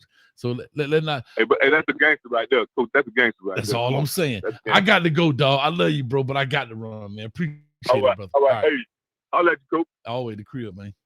All right, man. I'm going to 0192. Where are you? You next in line, but where's the number? Oh, here it is. 0192. Oh, did I hit the right? Yeah. 0192. Call or talk to us. Give us your name. Where you calling from? What's going on, Coach Hayes? What's going on? Who am I speaking with? This Jungle Brother. Jungle Brother. Ooh, Jungle. Hold up, Jungle. I live in Charlotte right now. Hold up, Jungle Brother. I'm telling you now, Coach Hayes. I'm looking for a home, man, but I don't know. You just let that dude talk for 30 minutes, and I don't know if I could put up with all this hate, you know what I'm saying, you let come on your airways. Everybody entitled to their own opinion. How's that hate? But, say what? How was that hate? That was hate. You ain't hear what he just said. Now, he said he a Miami fan, right?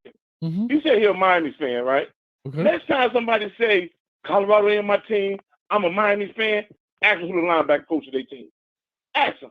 Okay. He calling for Prime to get rid of all his assistants that he grew up with that's helping him recruit.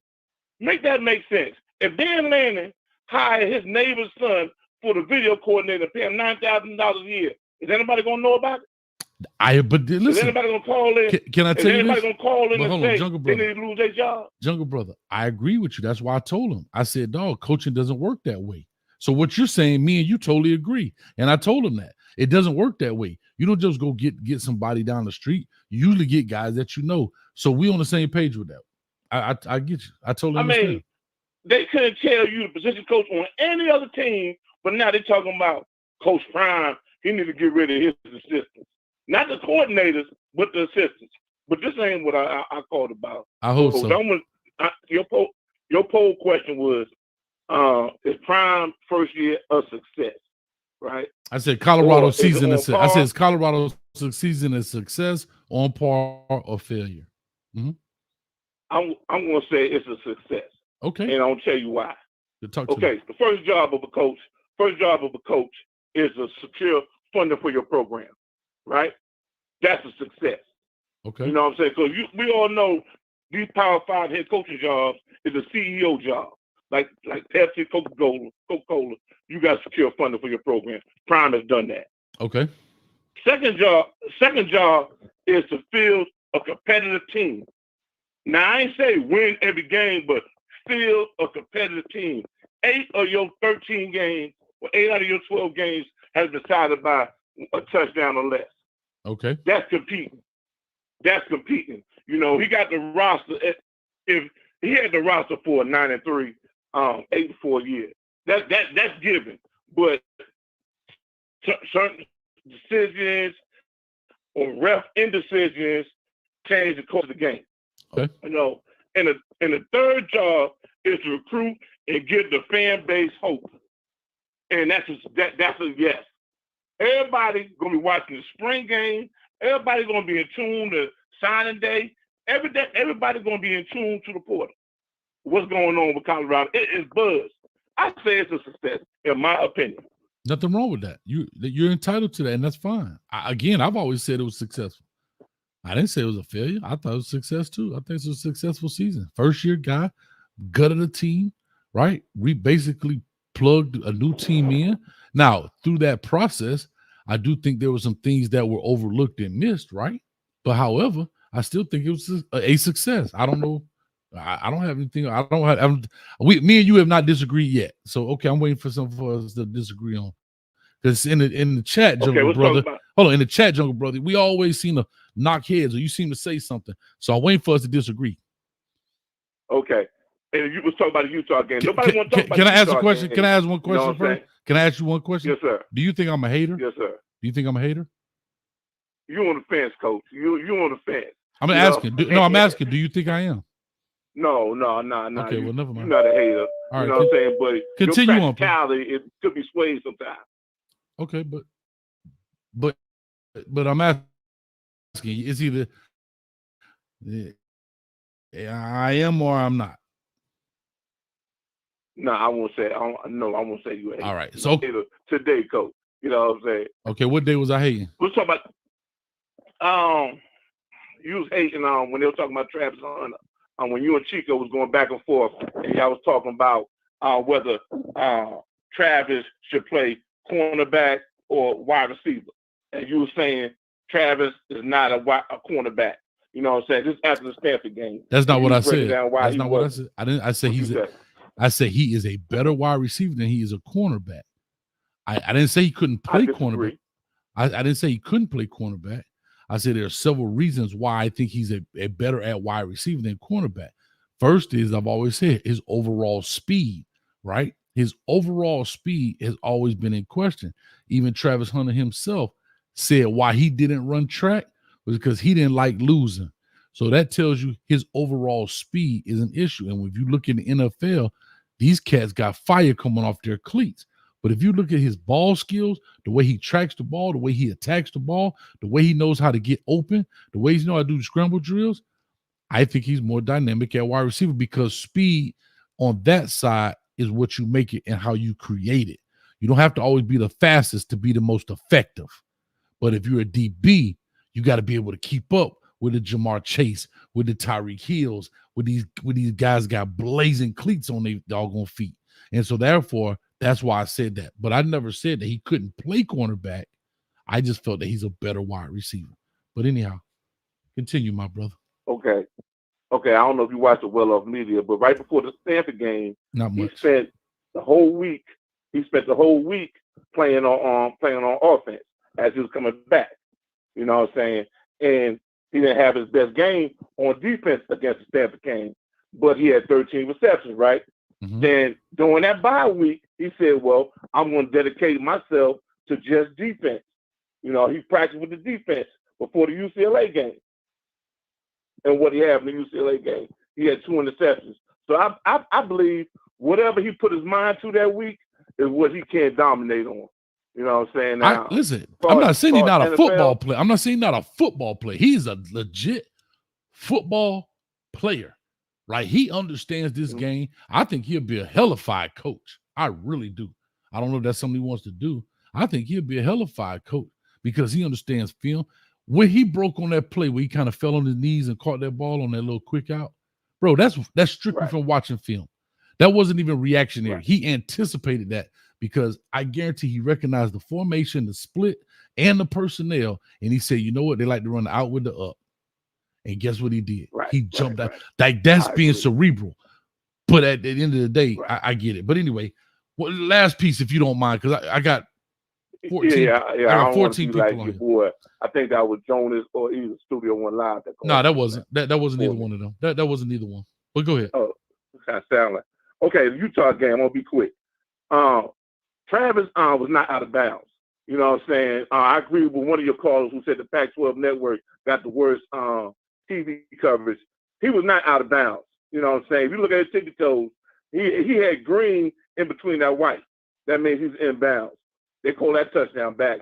And then on the touchdown, they reviewed and they called back. He had his hands under the ball. And when he turned around, he had that ball secured and it was not moving. That was a touchdown. I agree with that. Now, if they are 14-13, right? If they are 14-13, it's a different ball game. They go 3 and out and they punt to Dylan and he return that touchdown. If that blindside call, that's 50-50. You know what I'm saying? That depends on whatever the ref want to call. But say it's 21-13. Utah can't run that ball down our throats. They had a pass. You know what I'm saying? And it would have been a different ball game because I think the secondary lineup we had on today was better than our defensive lineup, where we was overmatched on the offensive defensive line.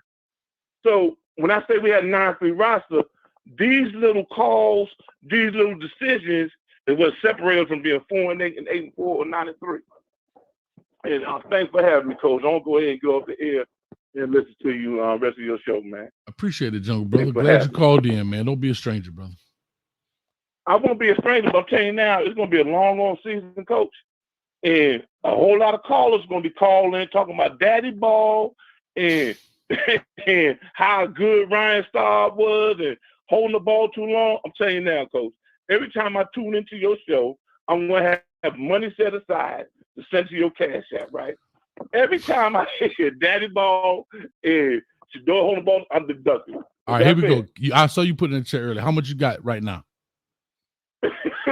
I'm saying right now, I started with $50, but your call before me, he took about $45.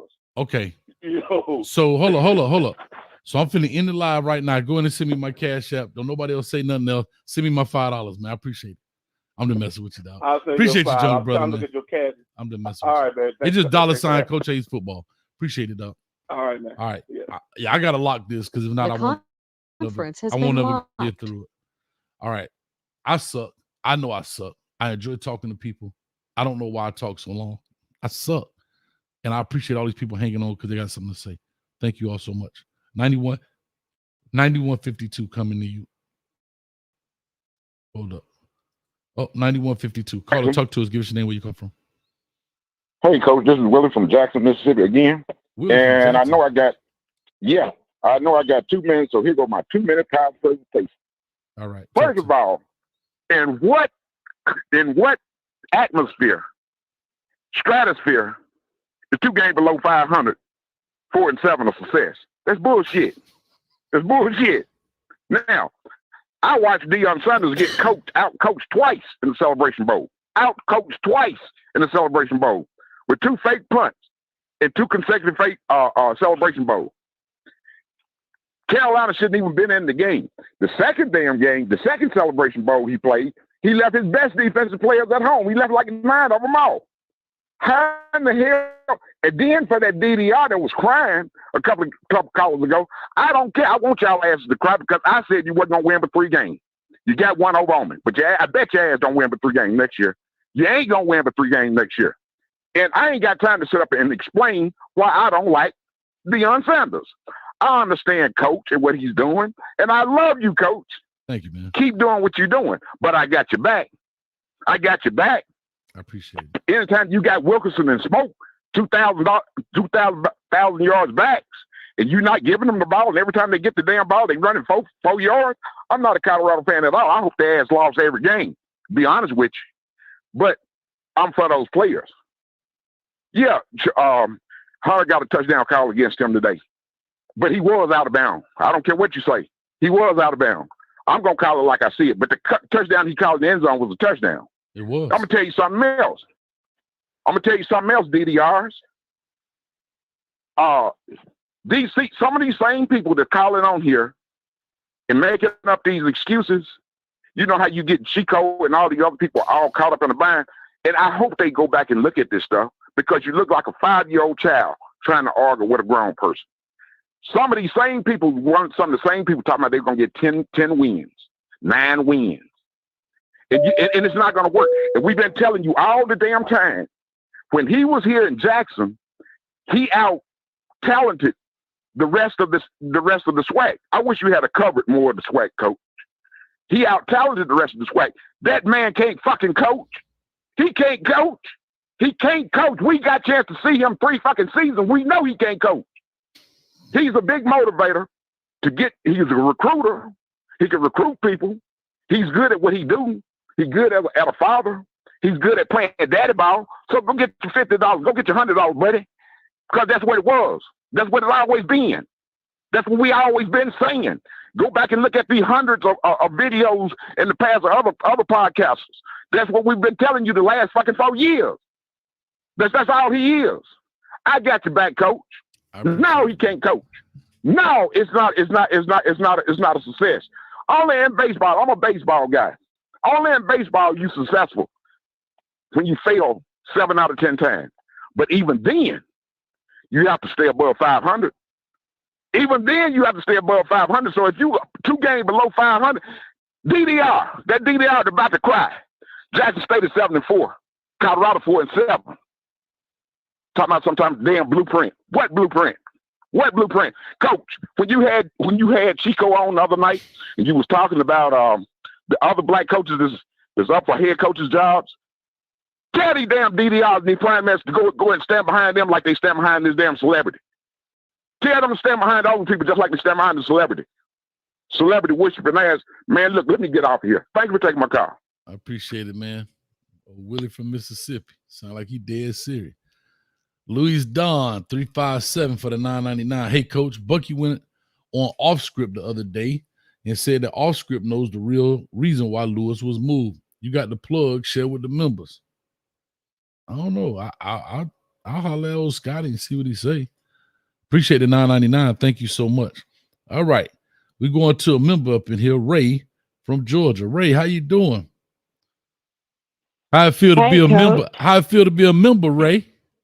I feel good. I was in the champagne room, had a real champagne room, and had a really good time. Can we pivot a bit? Because it seems like it's getting really intense in here, sir. Trying to tell you. Folks on fire. Hold on. Can I ask you a question, Ray?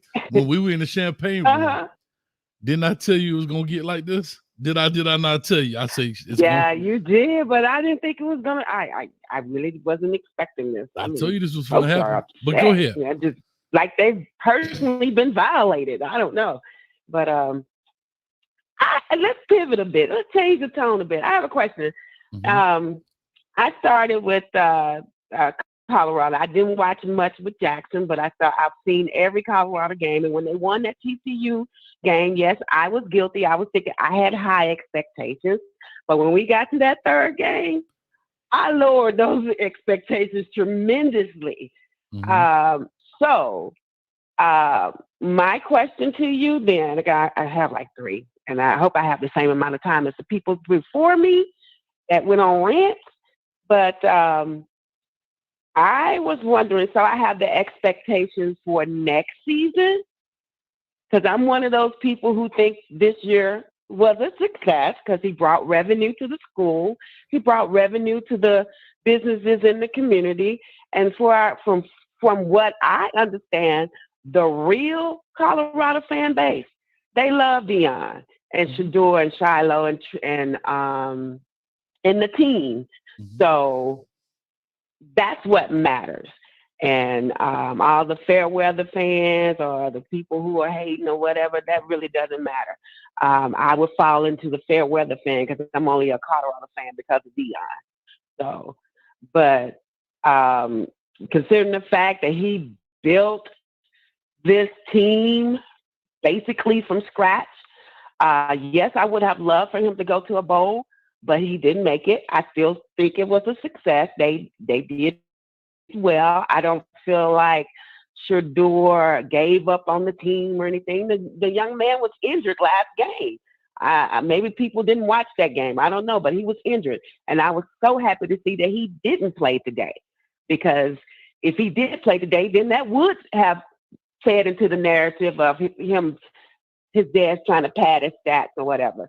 But I'm really glad that he didn't play because his body needs to heal. Now to my question. Why, one of the callers you were speaking with, you said that it's going around, agents are telling coaches not to go to Colorado because it's too volatile.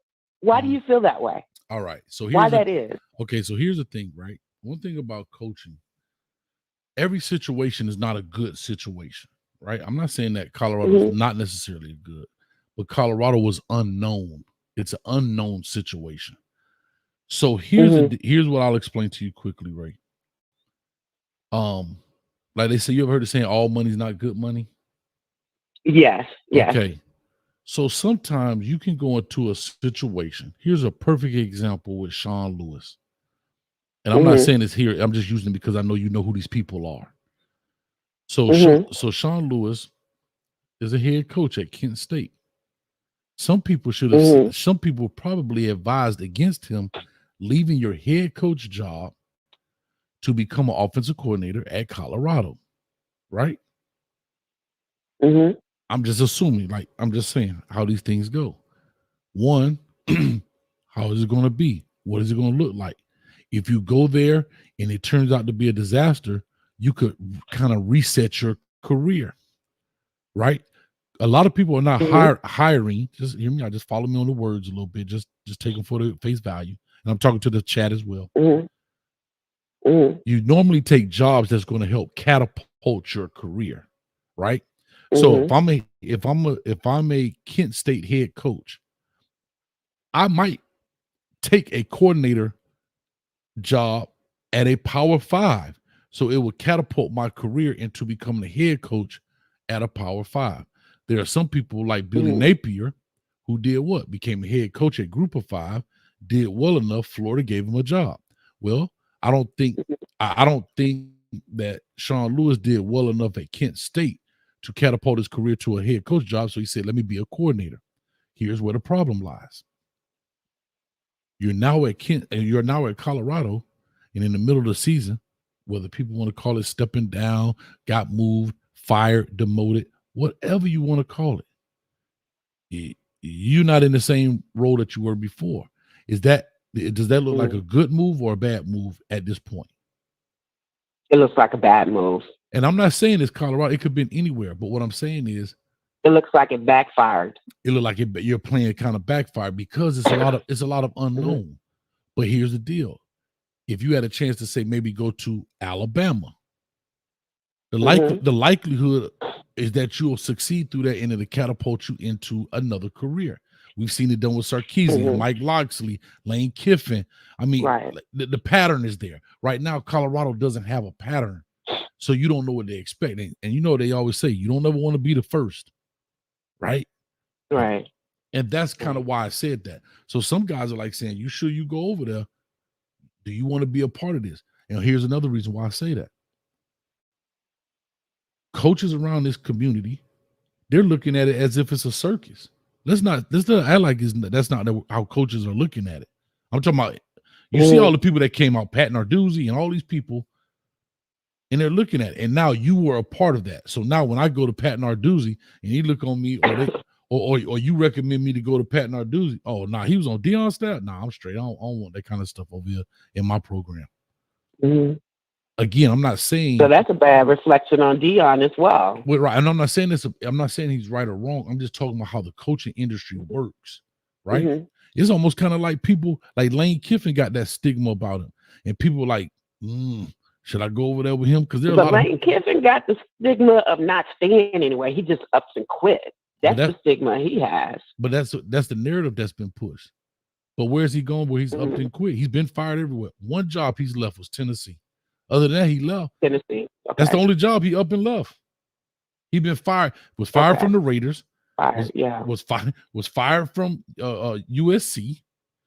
He did leave FAU after 3 years. But again, do I stay at FAU and not take the Ole Miss job? He got fired. He was with Saban too. He got fired for Saban too, didn't he? Well, he left to take the FAU job. Okay. See what I'm saying? But I mean, that's just the deal. Oh, he moves a lot. The dude been at Ole Miss now, what, 4 years? Now, also, let me ask you this. You also, with another call, you said that it would be hard for Deion. Well, the gentleman said it would be hard for Deion to get good recruits. Do you agree with that statement? It depends on the recruits. I think he can still get some of those skilled guys. I think unless they're going to cut checks, you're not going to get these older guys that's going to transfer in. So far as linemen, I mean, that's just how I feel. Now, can he get some of the young baby, like the 24, 25 old linemen? But you got to remember, Ray, we talking about these kids 2-3 years away from growing up, jumping off the porch from puppies to big dogs. That's all I'm saying. So, and I don't know if you got, you know what I mean? Time is of essence at this point. So I don't think you have a problem getting some recruits, like the Aaron Butler kid he got. I think the Michael kid he just got. He's going to get a couple other guys. But those are all skill positions. We're talking about the trenches where the real problems are. I'm not saying he will or won't. I just think he's going to have to cut some checks. He's going to have to get, I'm talking to get significant guys, not bodies, not people with names and social security numbers. We talking about people movers in real O-line.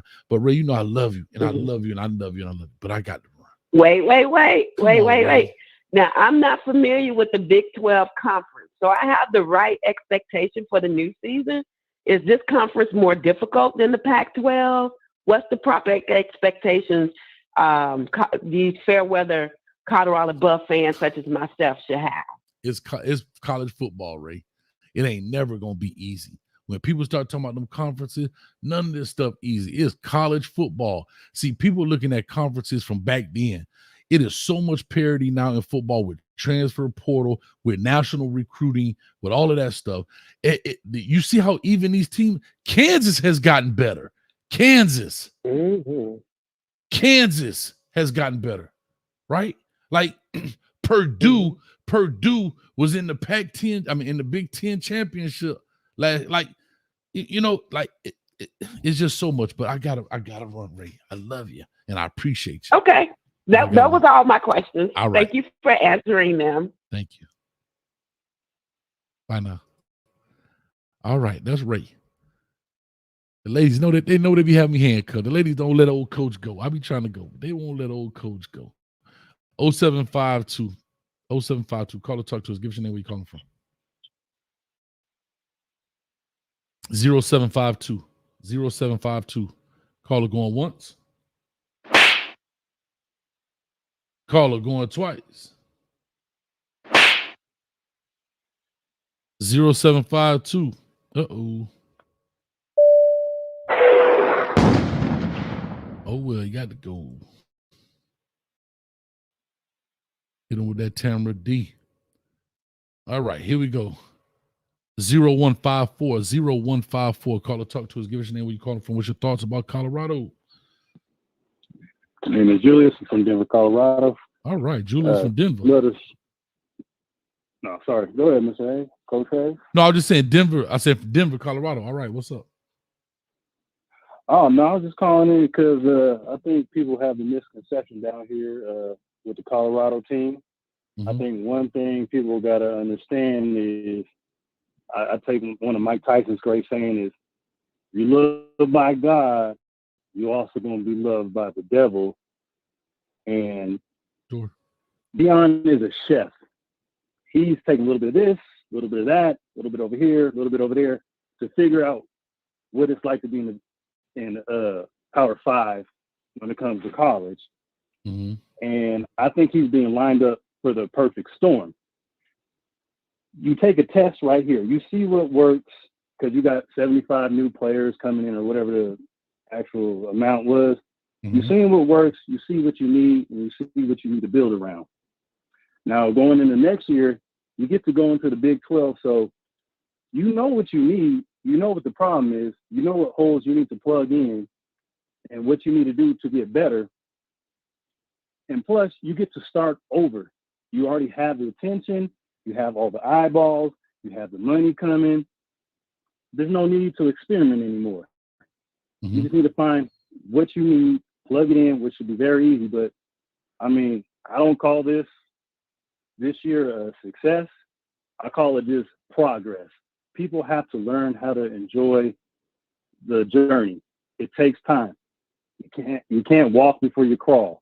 You got to crawl, then you go into walking. So that's just my opinion of it. No, I totally understand. I mean, you're right. It is a process. I think a lot of people understand that. I think a lot of people are really truly seeing that. A lot of people thought, they was going to come out here and just run through teams, especially being the Pac-12. And the Pac-12 has historically not been a great conference for talent. They've always had one or two big dogs, and that was about it, right? As we all saw, Oregon, USC. And they thought with this new thing, but what people forgot to realize, really actually to Jen's point, to Jen J, NIL has changed the game. National recruiting has changed the game. And the transfer portal has changed the game. And it has really leveled out the playing field so far as talent in college football. And the Pac-12, unfortunately, got so much better this year across the board to just to dissolve. So I say all that to say, I don't think people took into account the Pac-12 getting better. People didn't take into account, including myself. I didn't take into account Arizona being where they're going to be, Arizona State being where they're going to be. Look at Washington, down to a damn field goal with Washington State. Literally to a field Everybody goal. sleeping. It would have been a different story if they didn't make the couple mistakes they made in all the games, because majority of the games, other than really Oregon, either they led at one point or they were close. And they're a brand new team with 75 new players trying to mold together. Right. And if it went the other way, Deion would have been a genius and nobody would ever question him. That's but right. Regardless, they stepped up and they were always close in majority of the games other than Oregon, really. I agree. But I appreciate it, man. That's all Thank I had, Coach Hayes. Thank you, man. I appreciate it. Let me go through these now. I got a few more callers and we're going to rock and roll. All right, bro. Have a good one. Thank you, man. All right, 8436 coming to you. 8436 coming to you. Call or talk to us. Give us your name. Where you calling from? 8436 going once. Wake up out your slumber. 8436. I can hear your TV on. That's me talking to you. You right there. I'm pointing at you right there. Yes? That's me pointing at you right now. How may I help you, ma'am? Okay. Can you hear me, Coach? I can hear you loud and clear. Who am I speaking with? All right. This is July. July? Okay, July.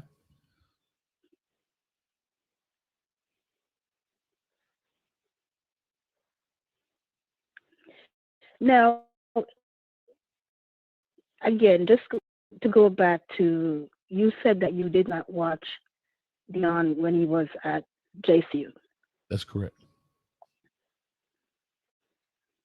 July, you can't watch the TV and talk on the phone at the same time. Cut the TV off and just listen to me through the phone.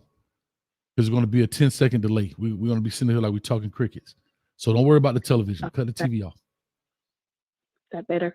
That's 100%. Yeah, just listen to me through the phone. So go ahead. Okay.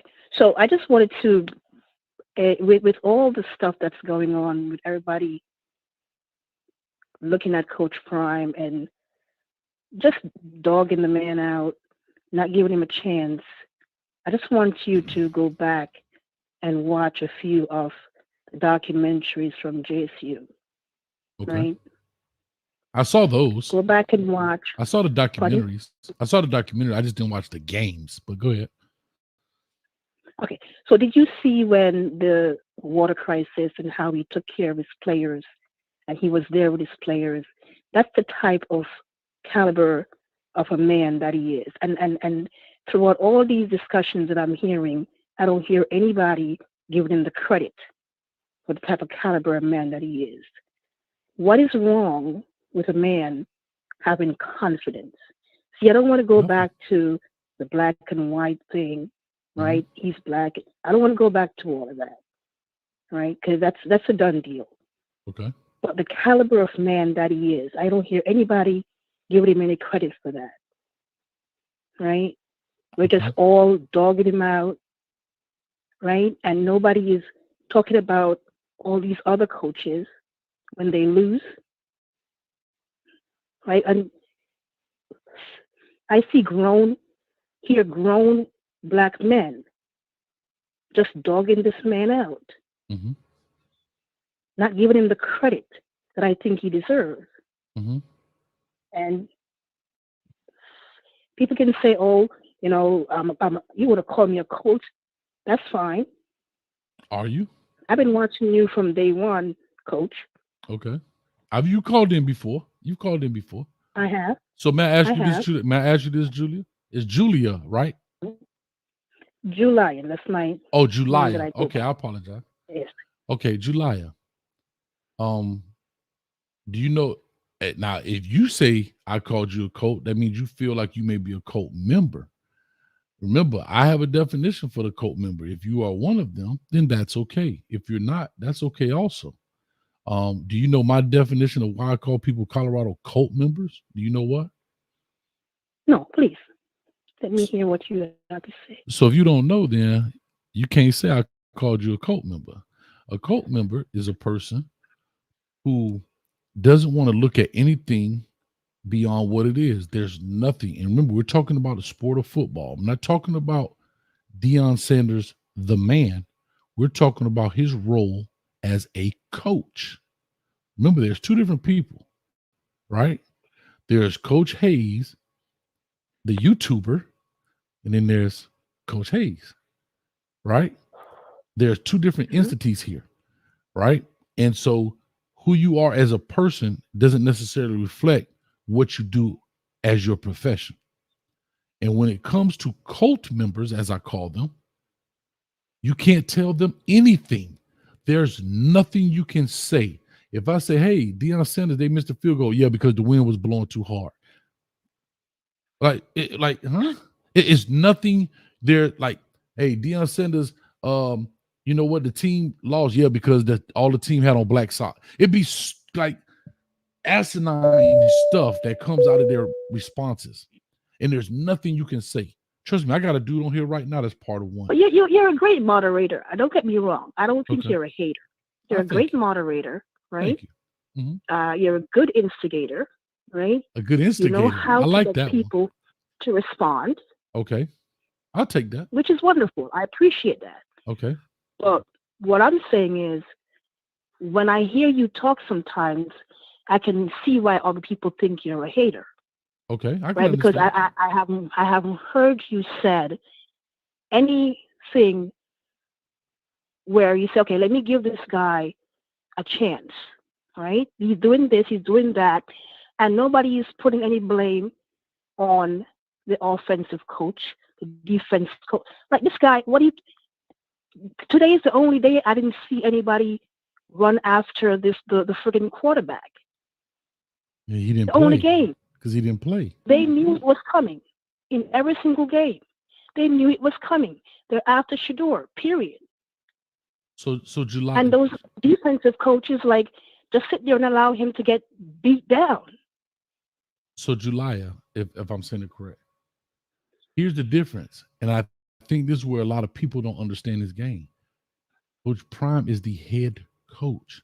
I don't care. Guess what? Understood. And there were certain things that I appreciate that. Yeah. I appreciate you that, because I think there are certain things that he could have done in some of the games, and say, hey, what are you guys doing? Talk to his coaches. What are you doing? Be careful But is now. that a way? Is that how you handle a game when you're on the sideline? Yes. With your coaches? Listen, you're okay. I don't. This is the best way I can help you with this. You are literally in a battle. You are in a war. You see your soldiers getting shot, and you're not telling them, hey, it's cover over here. You're just watching them. Sometimes you have to stir the troops. That's why you are the general. That's why you are in command. That is your job. Your soldiers are there to fight. You are there to direct and give commands. That is your job. You understand? Like there's always somebody in charge. Yeah, everybody went through basic training, but you send out the sergeants, the lieutenants, the general. They're in charge. They have the ultimate decision. But if that's the case, then he would have been doing that in every single play. No, not necessarily every single play. God damn it. Oh, wow. From what I saw in all the games, he would have been doing that in every single play. But then here's the deal. I'm not saying he has to do it. These guys have 35 years under their belt as coaches. You're telling me that this is the type of game that they're calling? Are you kidding me right now? Yeah, it happened. That's why you're the head coach. You're the head. You are in charge. It's no different than a boss, the CEO of a company. If it goes down, but here's the funny thing. See, nobody wants to talk about, like my man just said earlier, we'll give all the praise to Coach Prime when they win. But nobody wants to say, and I'm not even talking about Prime. I don't care. You're talking about Jimbo Fisher, Mario Cristobal, the head coach. We give all the praise to the head coach when you win the game. But I don't. Okay. When I see a good game being called, I give that to all the coaches, right? When I see a good play and I see a good game being called, I say that's the way to go, right? So you can't everybody's putting the blame on Coach Prime and talking about how he's this and he's that and he's like, really, right? If there's a coach calling a game and they're calling a good game, why? First of all, let me just go back. Why would you call the same play 3 times in a row? Why are you putting the little short dude? What's his name? Dylan Edwards. Why are you making this little boy run up the middle? And you got what's going on? So July. Who is doing that? July. That's okay. So that's the offensive coordinator. Here's a perfect example. I'm glad you said that. So your offensive coordinator calls that play, and you said the little boy. And I know what you're saying. I don't mean. I know what you mean. No, it wasn't disrespectful, but I want you to. I'm glad you said that because you use it as a descriptive term to say he's too small to be running right up in there. So here's the issue. You, Jelaya, I don't think you've ever worn a helmet, but if you have, I can appreciate it. But here's what the thing is. You're sitting at home on your couch saying, why are you doing that? When the general is standing there watching it. When the general needs to say to the lieutenant, hey, bro, let's not use the little dude up the middle. Let's use the bigger dude up the middle. Right? That's the perfect example, July, of what we're talking about. You are sitting at home watching the war on TV, and the general sees the same exact war. Why you keep going up there, keep getting shot, sir? Can you go around there and outflank them? It's the same thing. You sending the little dude down the funnel to get shot. I hope I'm making a parallel here, but it's the same exact process in which I'm talking about that I want you to understand. So at the end of the day, Coach Prime has to go in and make that adjustment as the head coach. Now, I'm not saying he needs to do that on every play. You got to let your guys coach. But all praise goes to you as you win, and all criticism come to you as you lose. And that's part of being a leader. Who do they have to put in this little guy's place? They got who do plenty they of have guys. to substitute for these July, for this you little see guy? my shirt? Free Cavassier smoke. That's all I'm gonna say. But July, I gotta push on. I really enjoy you calling. It's like your second or third time calling in. I appreciate it. I appreciate you too, Coach. I don't think you're a hater, but you're a good instigator. I like it. I like Have a that. good evening, I'm a sir. good instigator. I like that one. I haven't heard that yet. Thank you so much. All right. You're welcome. Bye now. All right. Coach got other ladies on the line. Here we go. I'm almost there. We got 3 more. 12:24. Talk to us. You're on the line. Hello, Coach. How you doing, man? How you doing? I don't want to hate. I want to instigate. What's your name, brother? Who am I talking to? My name is Les. I'm calling from Las Vegas. Coach, I got to say, man, you said got Lester? the patience of I'm sorry. You said Lester? No, Les from Las Vegas. Oh, Les. Okay, I'm sorry, Les. I apologize. Go ahead, Les. Coach, man, you got the patience of a saint, man. Because with all due respect, I've been listening to your show. Some of these women that call in have absolutely no clue what they're talking about. I don't know. When you talk about, I'm sorry to say it, but I'm listening to them and they're like, what are you talking about? Like the last, like, what are you talking about? You have no clue what you're talking about. And I think when you talk about Colt, for some reason, the ladies love Deion because, woo, they are out there on him. I mean, my goodness, some of the stuff that they say, I'm like, what are you talking about? Like the last way, I'm like, you got the patience to talk to him, more patience than I do. Well, you want to know what, Les? Can I say Coach, this, Les? Can I say this, Les? First of all, part of that is a job, like the job I have, like what I do. Second is, I'm always willing to teach. I take the word coach serious, and I say coach is a teacher. Right.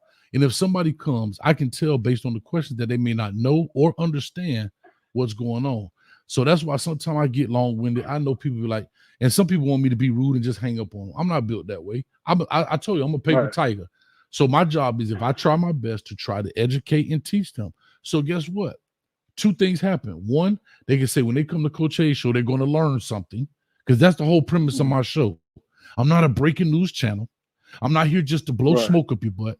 I'm here to try to educate you based on things that I know, and I'm also here to learn the things I don't know. And that's what the whole basis of Coach A's football. So when that ladies call or even some guys call, I try to teach them because they don't know. But I'm also here to learn as well. So go ahead, let's talk to us. I started your time.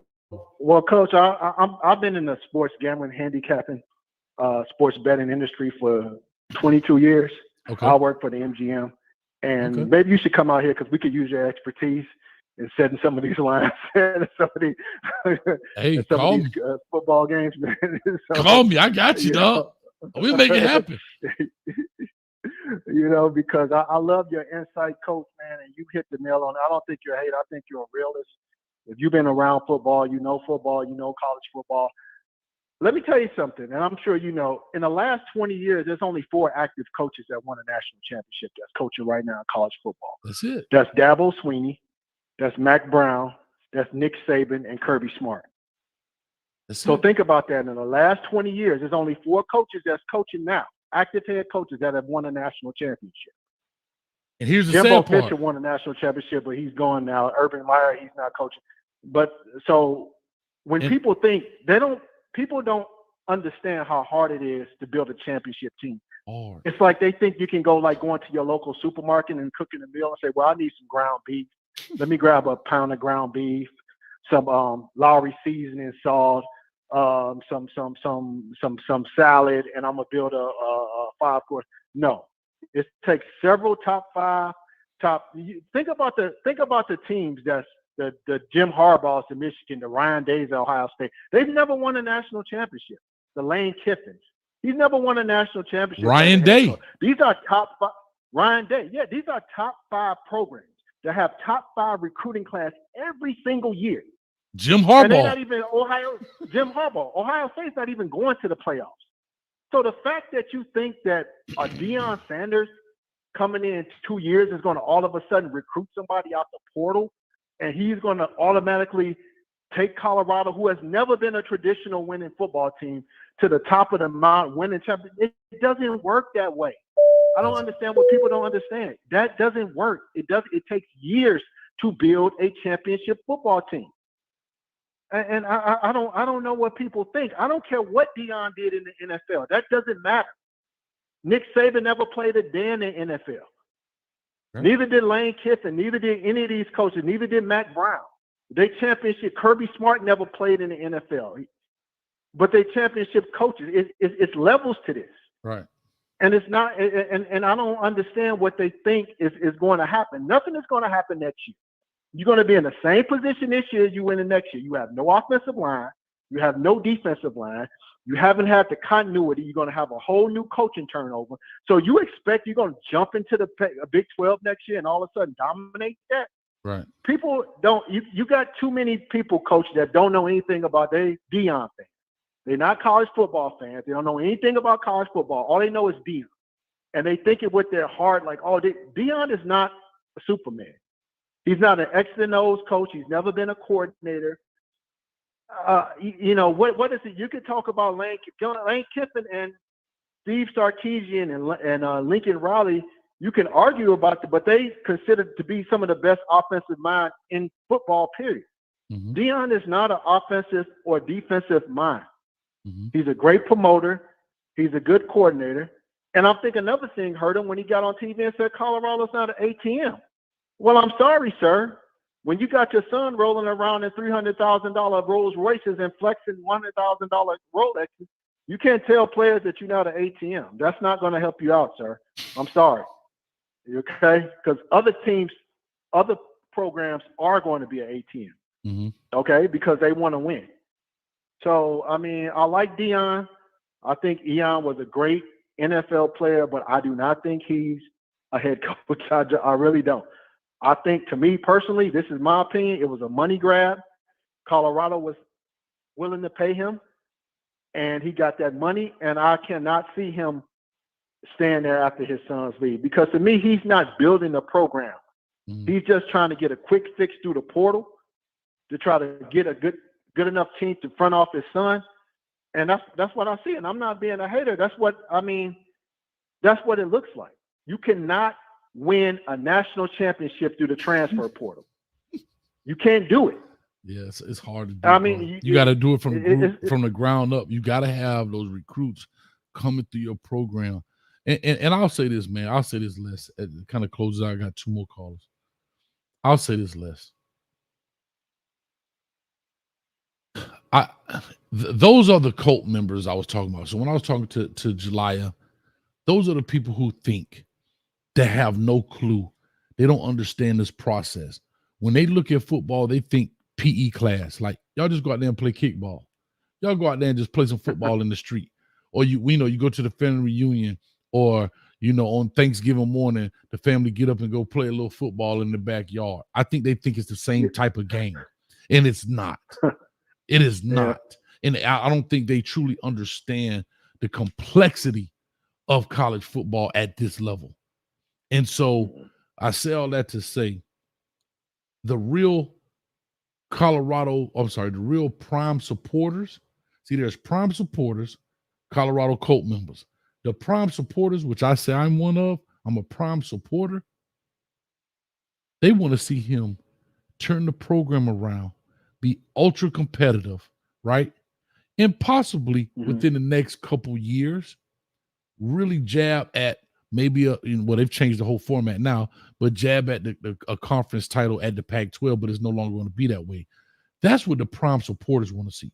Cult members, they just want to ride along, ride the wave, and as soon as the wave comes over and crashes, they go find another wave to jump on. You want to know why? You want to know why? Go look at the well-off media. Somebody said the other day, well-off media themselves said that their numbers have gone down. Everybody that's followed Colorado, everybody numbers have gone down dramatically. Why? Because the new car smell is over. Right? Mm-hmm. The new car, the wave has crashed. You have six losses in a row. Six losses in a row. So now the wave has crashed. And then guess what? The ride is no fun anymore. It's not fun. Yeah.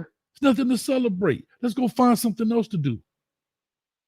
That's why the numbers have dropped dramatically. Those are cult members. Prime supporters, they just want to see the guy turn the program around. You know, of course, coach's son, support his kids, Shiloh, Shador, and Travis, and so forth.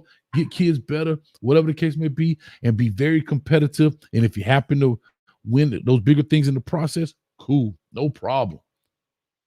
It's them cult members that's the problem. You can't say a word. You can't ask a question. What football show? Listen, do you know why people watch things like Undisputed and Skip Bayless and them? Because they have contrasting opinions about a topic. If everybody was in Pleasantville, what the hell would we be talking about? Yep. Yeah. And that's where we lie, man. But brother, I appreciate you, man. Hey, call me if you need me to come to Vegas. I get y'all some lines, man.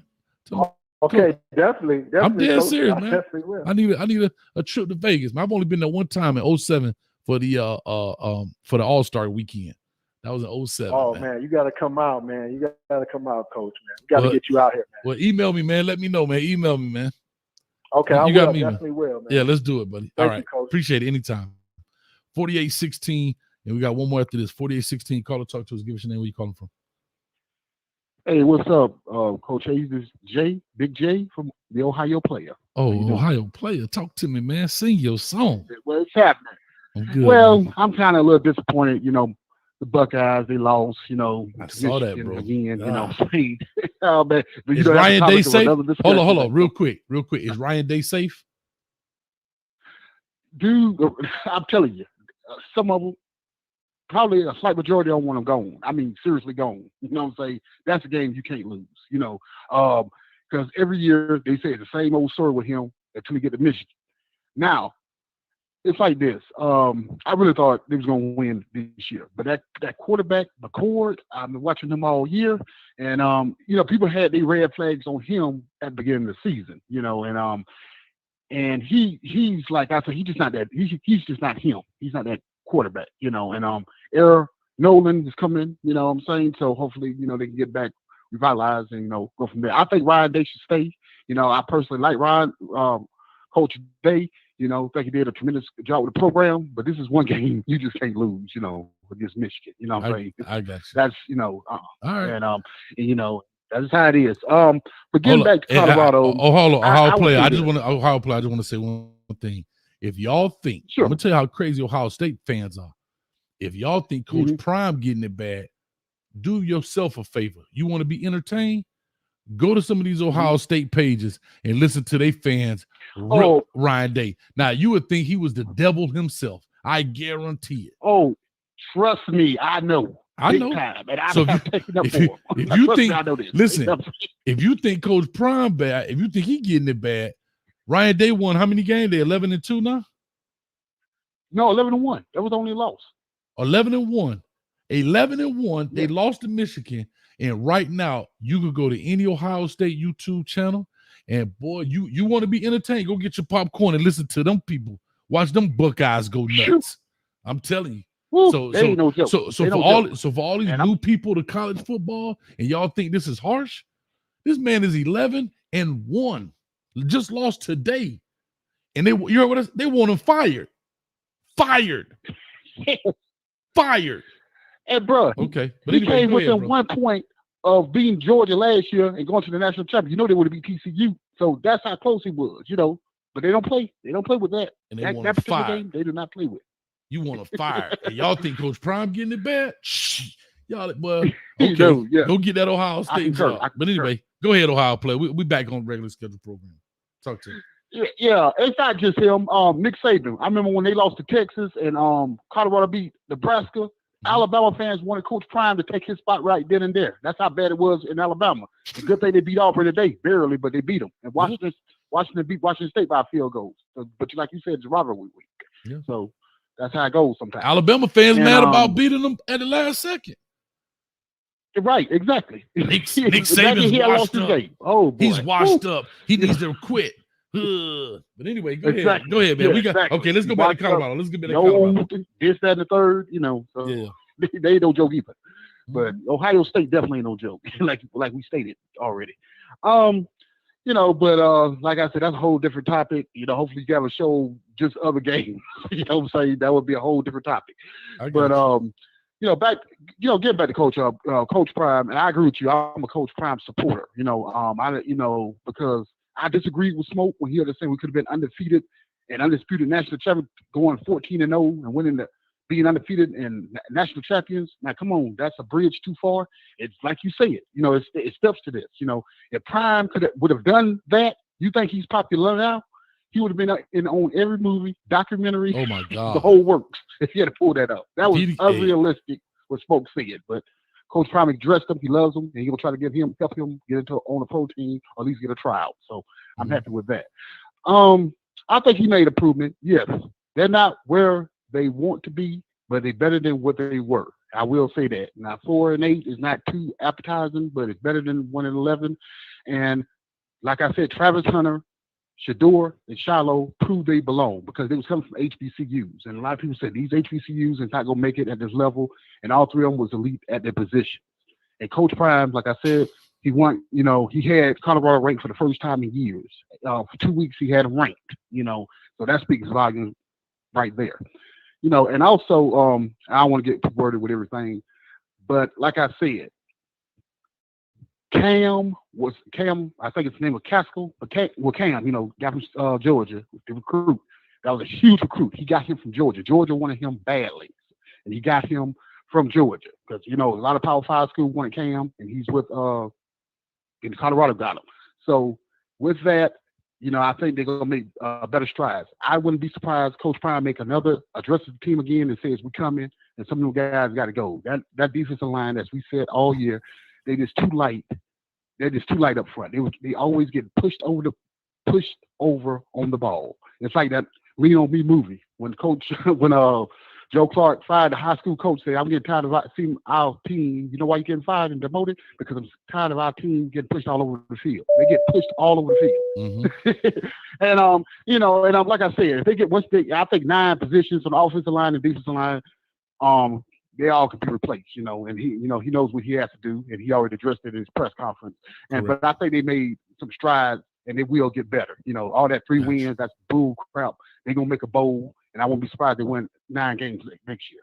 Gotcha. I like that quarterback, but I think they need to get a equivalent to Shador to back him up. So I got that's pretty much it. I appreciate it, man. Well, thank you. I got one more guy on the line. I got to slap him around a little bit, but other than that, okay. I appreciate it, man. Take it All right. easy. Thanks a lot, man. All right, we almost 2.5 hours on this thing. I'm about to get up off of here. All right, got one last person on here. Oh God. Yeah, thank you. Well, you ain't got to call no God. Yeah, I was calling no God all the time. You would sit up there and have my ass on pause all this time, but it's all right. God asked the phone and you own it now. So I can just say this. Coach Hayes, I ain't got over 2 minutes. I want to put it like this. Well, okay, now with the the lady that called and she had told you tried, she one of those delusional was like me. You understand me? I guess you put her in that line. But to a certain extent, she put herself in that line. That's okay with us because she just spoke her mind. my point is this, Coach Hayes. You gave Coach Prime C-, right? That's a question. I said a C, but go ahead. You gave him a C or C-? I said a C. Somebody else gave him a C. Okay, now what do you get? Okay, now we get that verified. It's on record. What do you get the rest of them? I was finna say bummed. What do you get the rest of those coaches? I mean, because you are a coach and you know the position. Well, you're a coach and you know the positions well. You don't know the faces and all the characteristics, but you know their positions. All the way down to the kitchen coach, all the way down to the quarterback coach, all the way down to the offensive line, like the offensive line coach and the quarterback coach. What do you give them? Come on, you got me. No, I ain't got 2 minutes. You got 2 minutes. You on the clock. Come on, coach.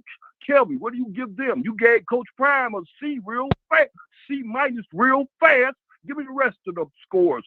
What about the start with the defensive one? We already know about the offensive coordinator, Lewis and everything. Come on, start off the defense and then go up. You got 2 minutes. Come on, coach. I don't want to talk. I want you to talk because I want you to explain to that lady why we're in the position we're in now. Is it the players? Is it the coaches? Come on, coach. Because they coaches, they put us in position to win, not us as fans, the players. So if you're getting all these stupid penalties, somebody ain't teaching somebody right, coach? Because you say the coaches are for learning. Yeah, that's what you said. Somebody ain't going to class. Or somebody ain't teaching the right lessons. So I know they change the rules all the time. I know we been referees about the rules. Come on, coach. You got 2 minutes. All right, you finished? I said I'm through. All right, old school. I've already gone through this. Actually, me and Chico went through this on the We'll do it again for the fans tonight because this ain't you. I know you got to go to bed, but just do it for me, please. Because I will start with the defense one. Kelly, do he got it? I mean, what did he get?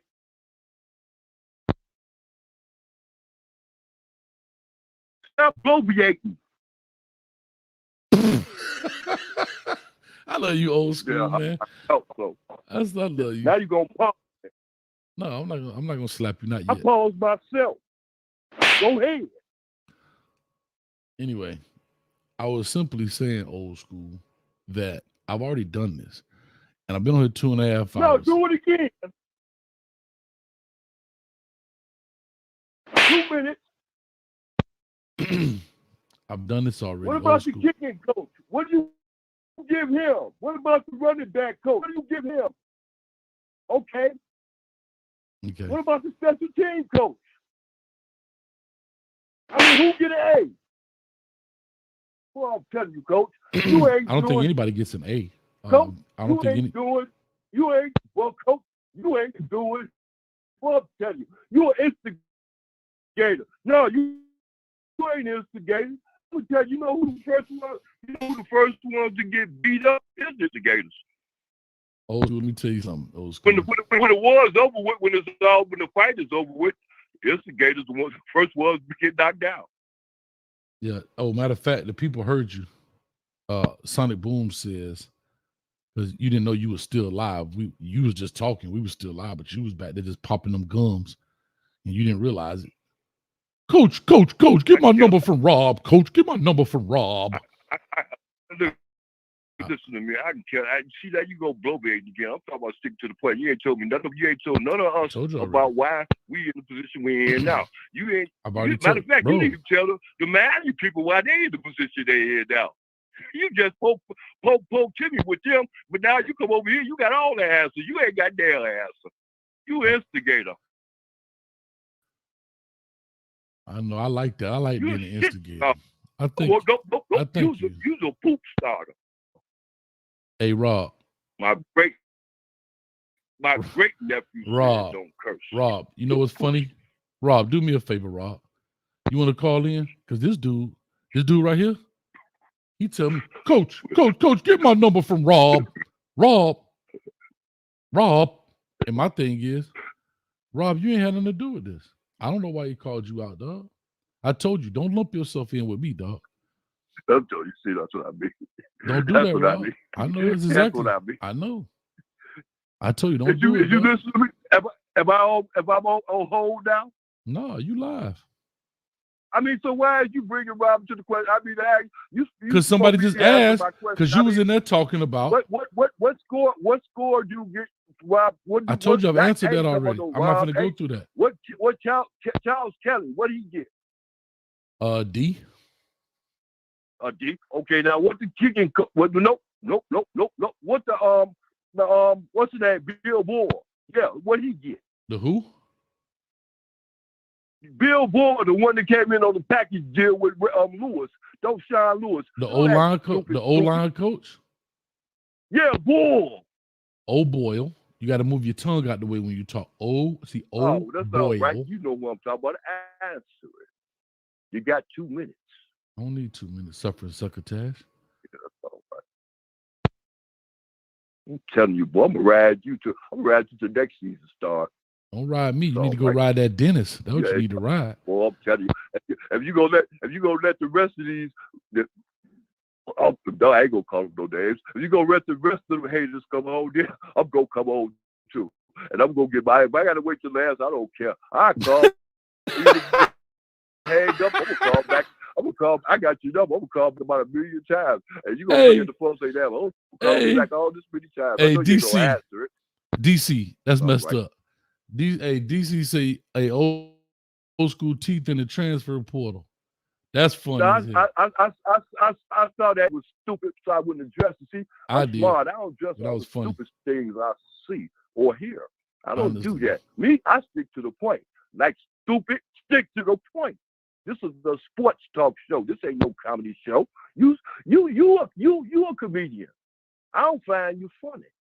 Man, you come right out of a comic book.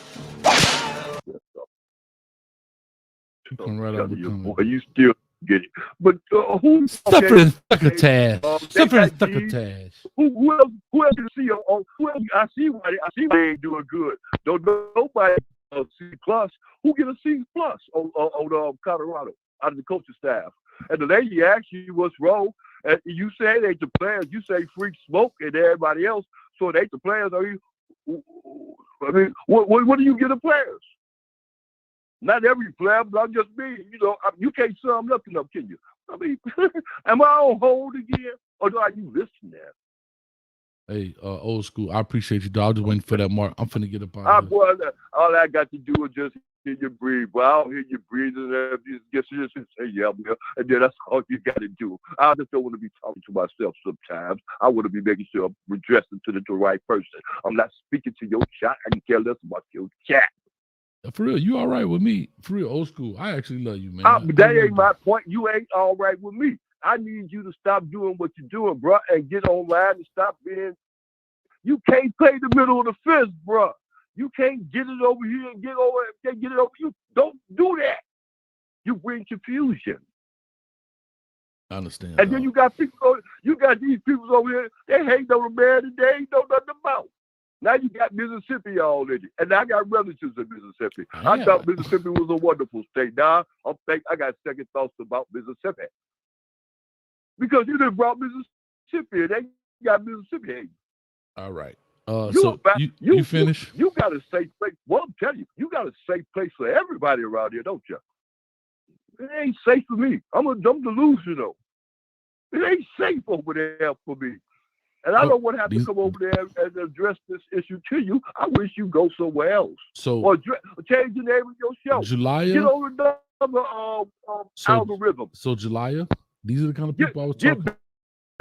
Get back over there on that man. So Julia, I remember I told you I had a person when we talked on the phone. I said, I got a person right here already on. He been in here. First caller. This dude been on hold for 2 hours and 38 minutes. These are cult members. These are what I talk about. When I call about cult members, right here, this guy, old school. He just be talking to talk. See, they want their 15 minutes of fame, but they don't want to do any work.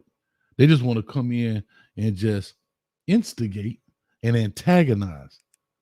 Here's a perfect prime example. Watch this. Watch this, Julia. Hey, Julia, now I'm instigating. The lady just said he's an instigator, the biggest one you ever seen. Who would literally stay on the phone and keep getting hung up on and muted all the time? And as soon as I click back on, he started talking again. It's almost, I feel like people think I pay him to come on, and I don't. This right here, Julia, please put in the chat. Please put in the chat that you're in here. Just a thumbs up or a thumbs down. I don't care. I just want to know that you're here. Because this message is for you. Because I want you to understand when I say the cult, this guy right here is who I'm talking about. He's just talking to talk. He go to channel to channel to channel to channel to channel and talk trash about everybody. That's what he does. He'll go to somebody else's channel. Coach Hayes don't do. He'll go to this channel. This person don't do. He come to this channel. That person don't do. He called me a ish starter. So Julia, if you're still in here, no, I don't want to block him because I think he's too entertaining to block.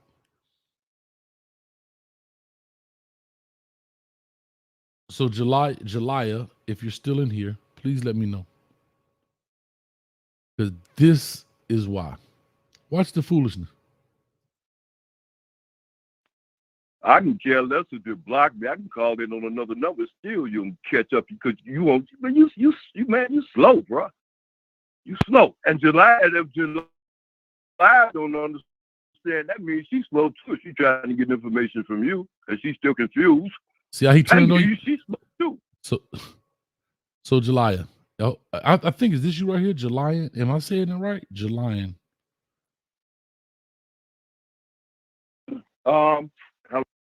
Anyway. If that's you right there, if that's the same person, what I'm trying to tell you is, see how quick he turned on you? Now he gonna call you slow because you came over here to try to get some information. Don't mess with these people, man. They messed up. They just want to be seen. They want to be somebody. They really want to be a YouTuber, but they don't want to put in YouTube work.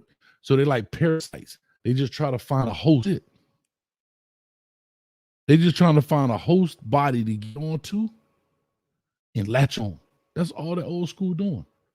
He go from that show to that show to this show to that show to this show to that show to this show to that show. That's all he's doing. They're like parasites, dog. They're just looking for a host to latch on like a dog and ride his back the whole way. But they don't want to invest in the equipment, invest in the time. They'd rather sit around and wait for somebody else to come on and then jump on the show and then want to try and take over. They just want 15 minutes of fame. They don't want to work.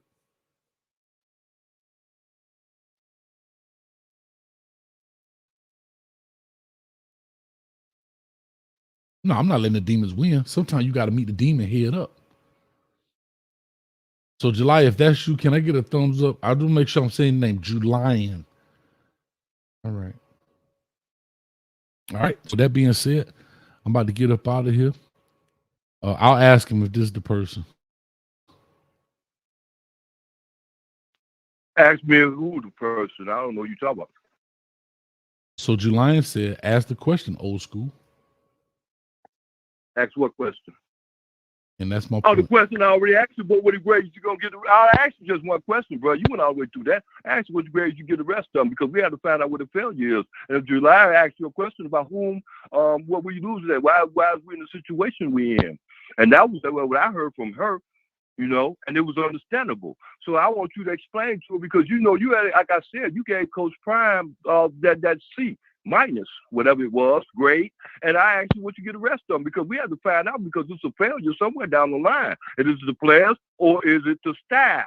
You tell because me. That's what the whoa, see, you're talking now. You asked the question. Look, that's what the delusional person want to find out. Hey, psychiatrist, what's going on? Am I crazy or is this people around me? Okay, now answer the question, great coach. I mean, you don't need July to ask it again. I asked you for. She asked you another time. You didn't answer it. You went back to some other stupid stuff. Blue bling, whatever it's called. Stop playing with me, bro. Answer the question because it ain't me. It's you. So answer the question, coach. What about the kicking guy? What did he get? Because he coaching himself. Do they got a kicking coach? Anyway, I'm gone. Julian, thank y'all. Thank you, everybody that came through and donated. I appreciate it. Coach about to get up out there. I'm finna go watch the fight. So with all that being said, I appreciate y'all. Thank y'all. The good, bad, and ugly will be coming out soon. Matter of fact, get this ugly dude off my screen. Fogging up my monitors over here. So, I mean, yeah, he talking about the kicking coach. Like, what are we talking about? But anyway, I appreciate it. You guys said you make the show, but I actually like old school. I really do. But anyway, that's a pure example of what cult member look like. So, Julian, if you're not like that dude, don't worry. You just a Prime supporter. No problem. All right. I don't even know who fighting. I'm finna be fighting this cane juice. Team Kelly said, Coach, who fighting? Oh, shoot. Who fighting? I don't know. I'm gonna be fighting. I got 3 dudes I'm fighting tonight. I'm fighting a dude named Johnny, a dude named Jack, and they bringing in homeboy over named Captain Morgan, that is. So I'm gonna fight them cats. We'll get it in. But anyway, anyway, with all that being said, I appreciate it. I thank you guys so much. And we have a good time as always. Good, Bad, and Ugly will be coming out here in the next day or so.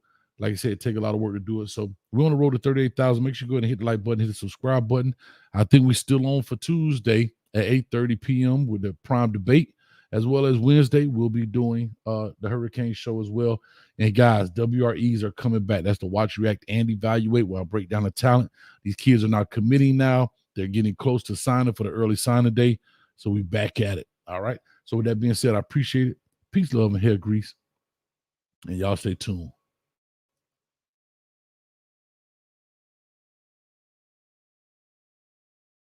Good night, Miami. What's up, old school? You still in here, dog? I told you before, cause I stay in there, but I stay in my right mindset. Coach, I try to stay in my right mindset. I try to get understanding. Understanding is the best thing in the world next to God's love. You know anything better? That's a question. I love you, old school, man.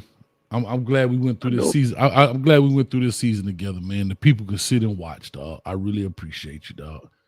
But you're a straight cult number. Coach Hayes, I want you to understand. Coach Hayes, I understand. Okay, I know you gotta go to sleep, but I want you to understand something. It ain't over, brother.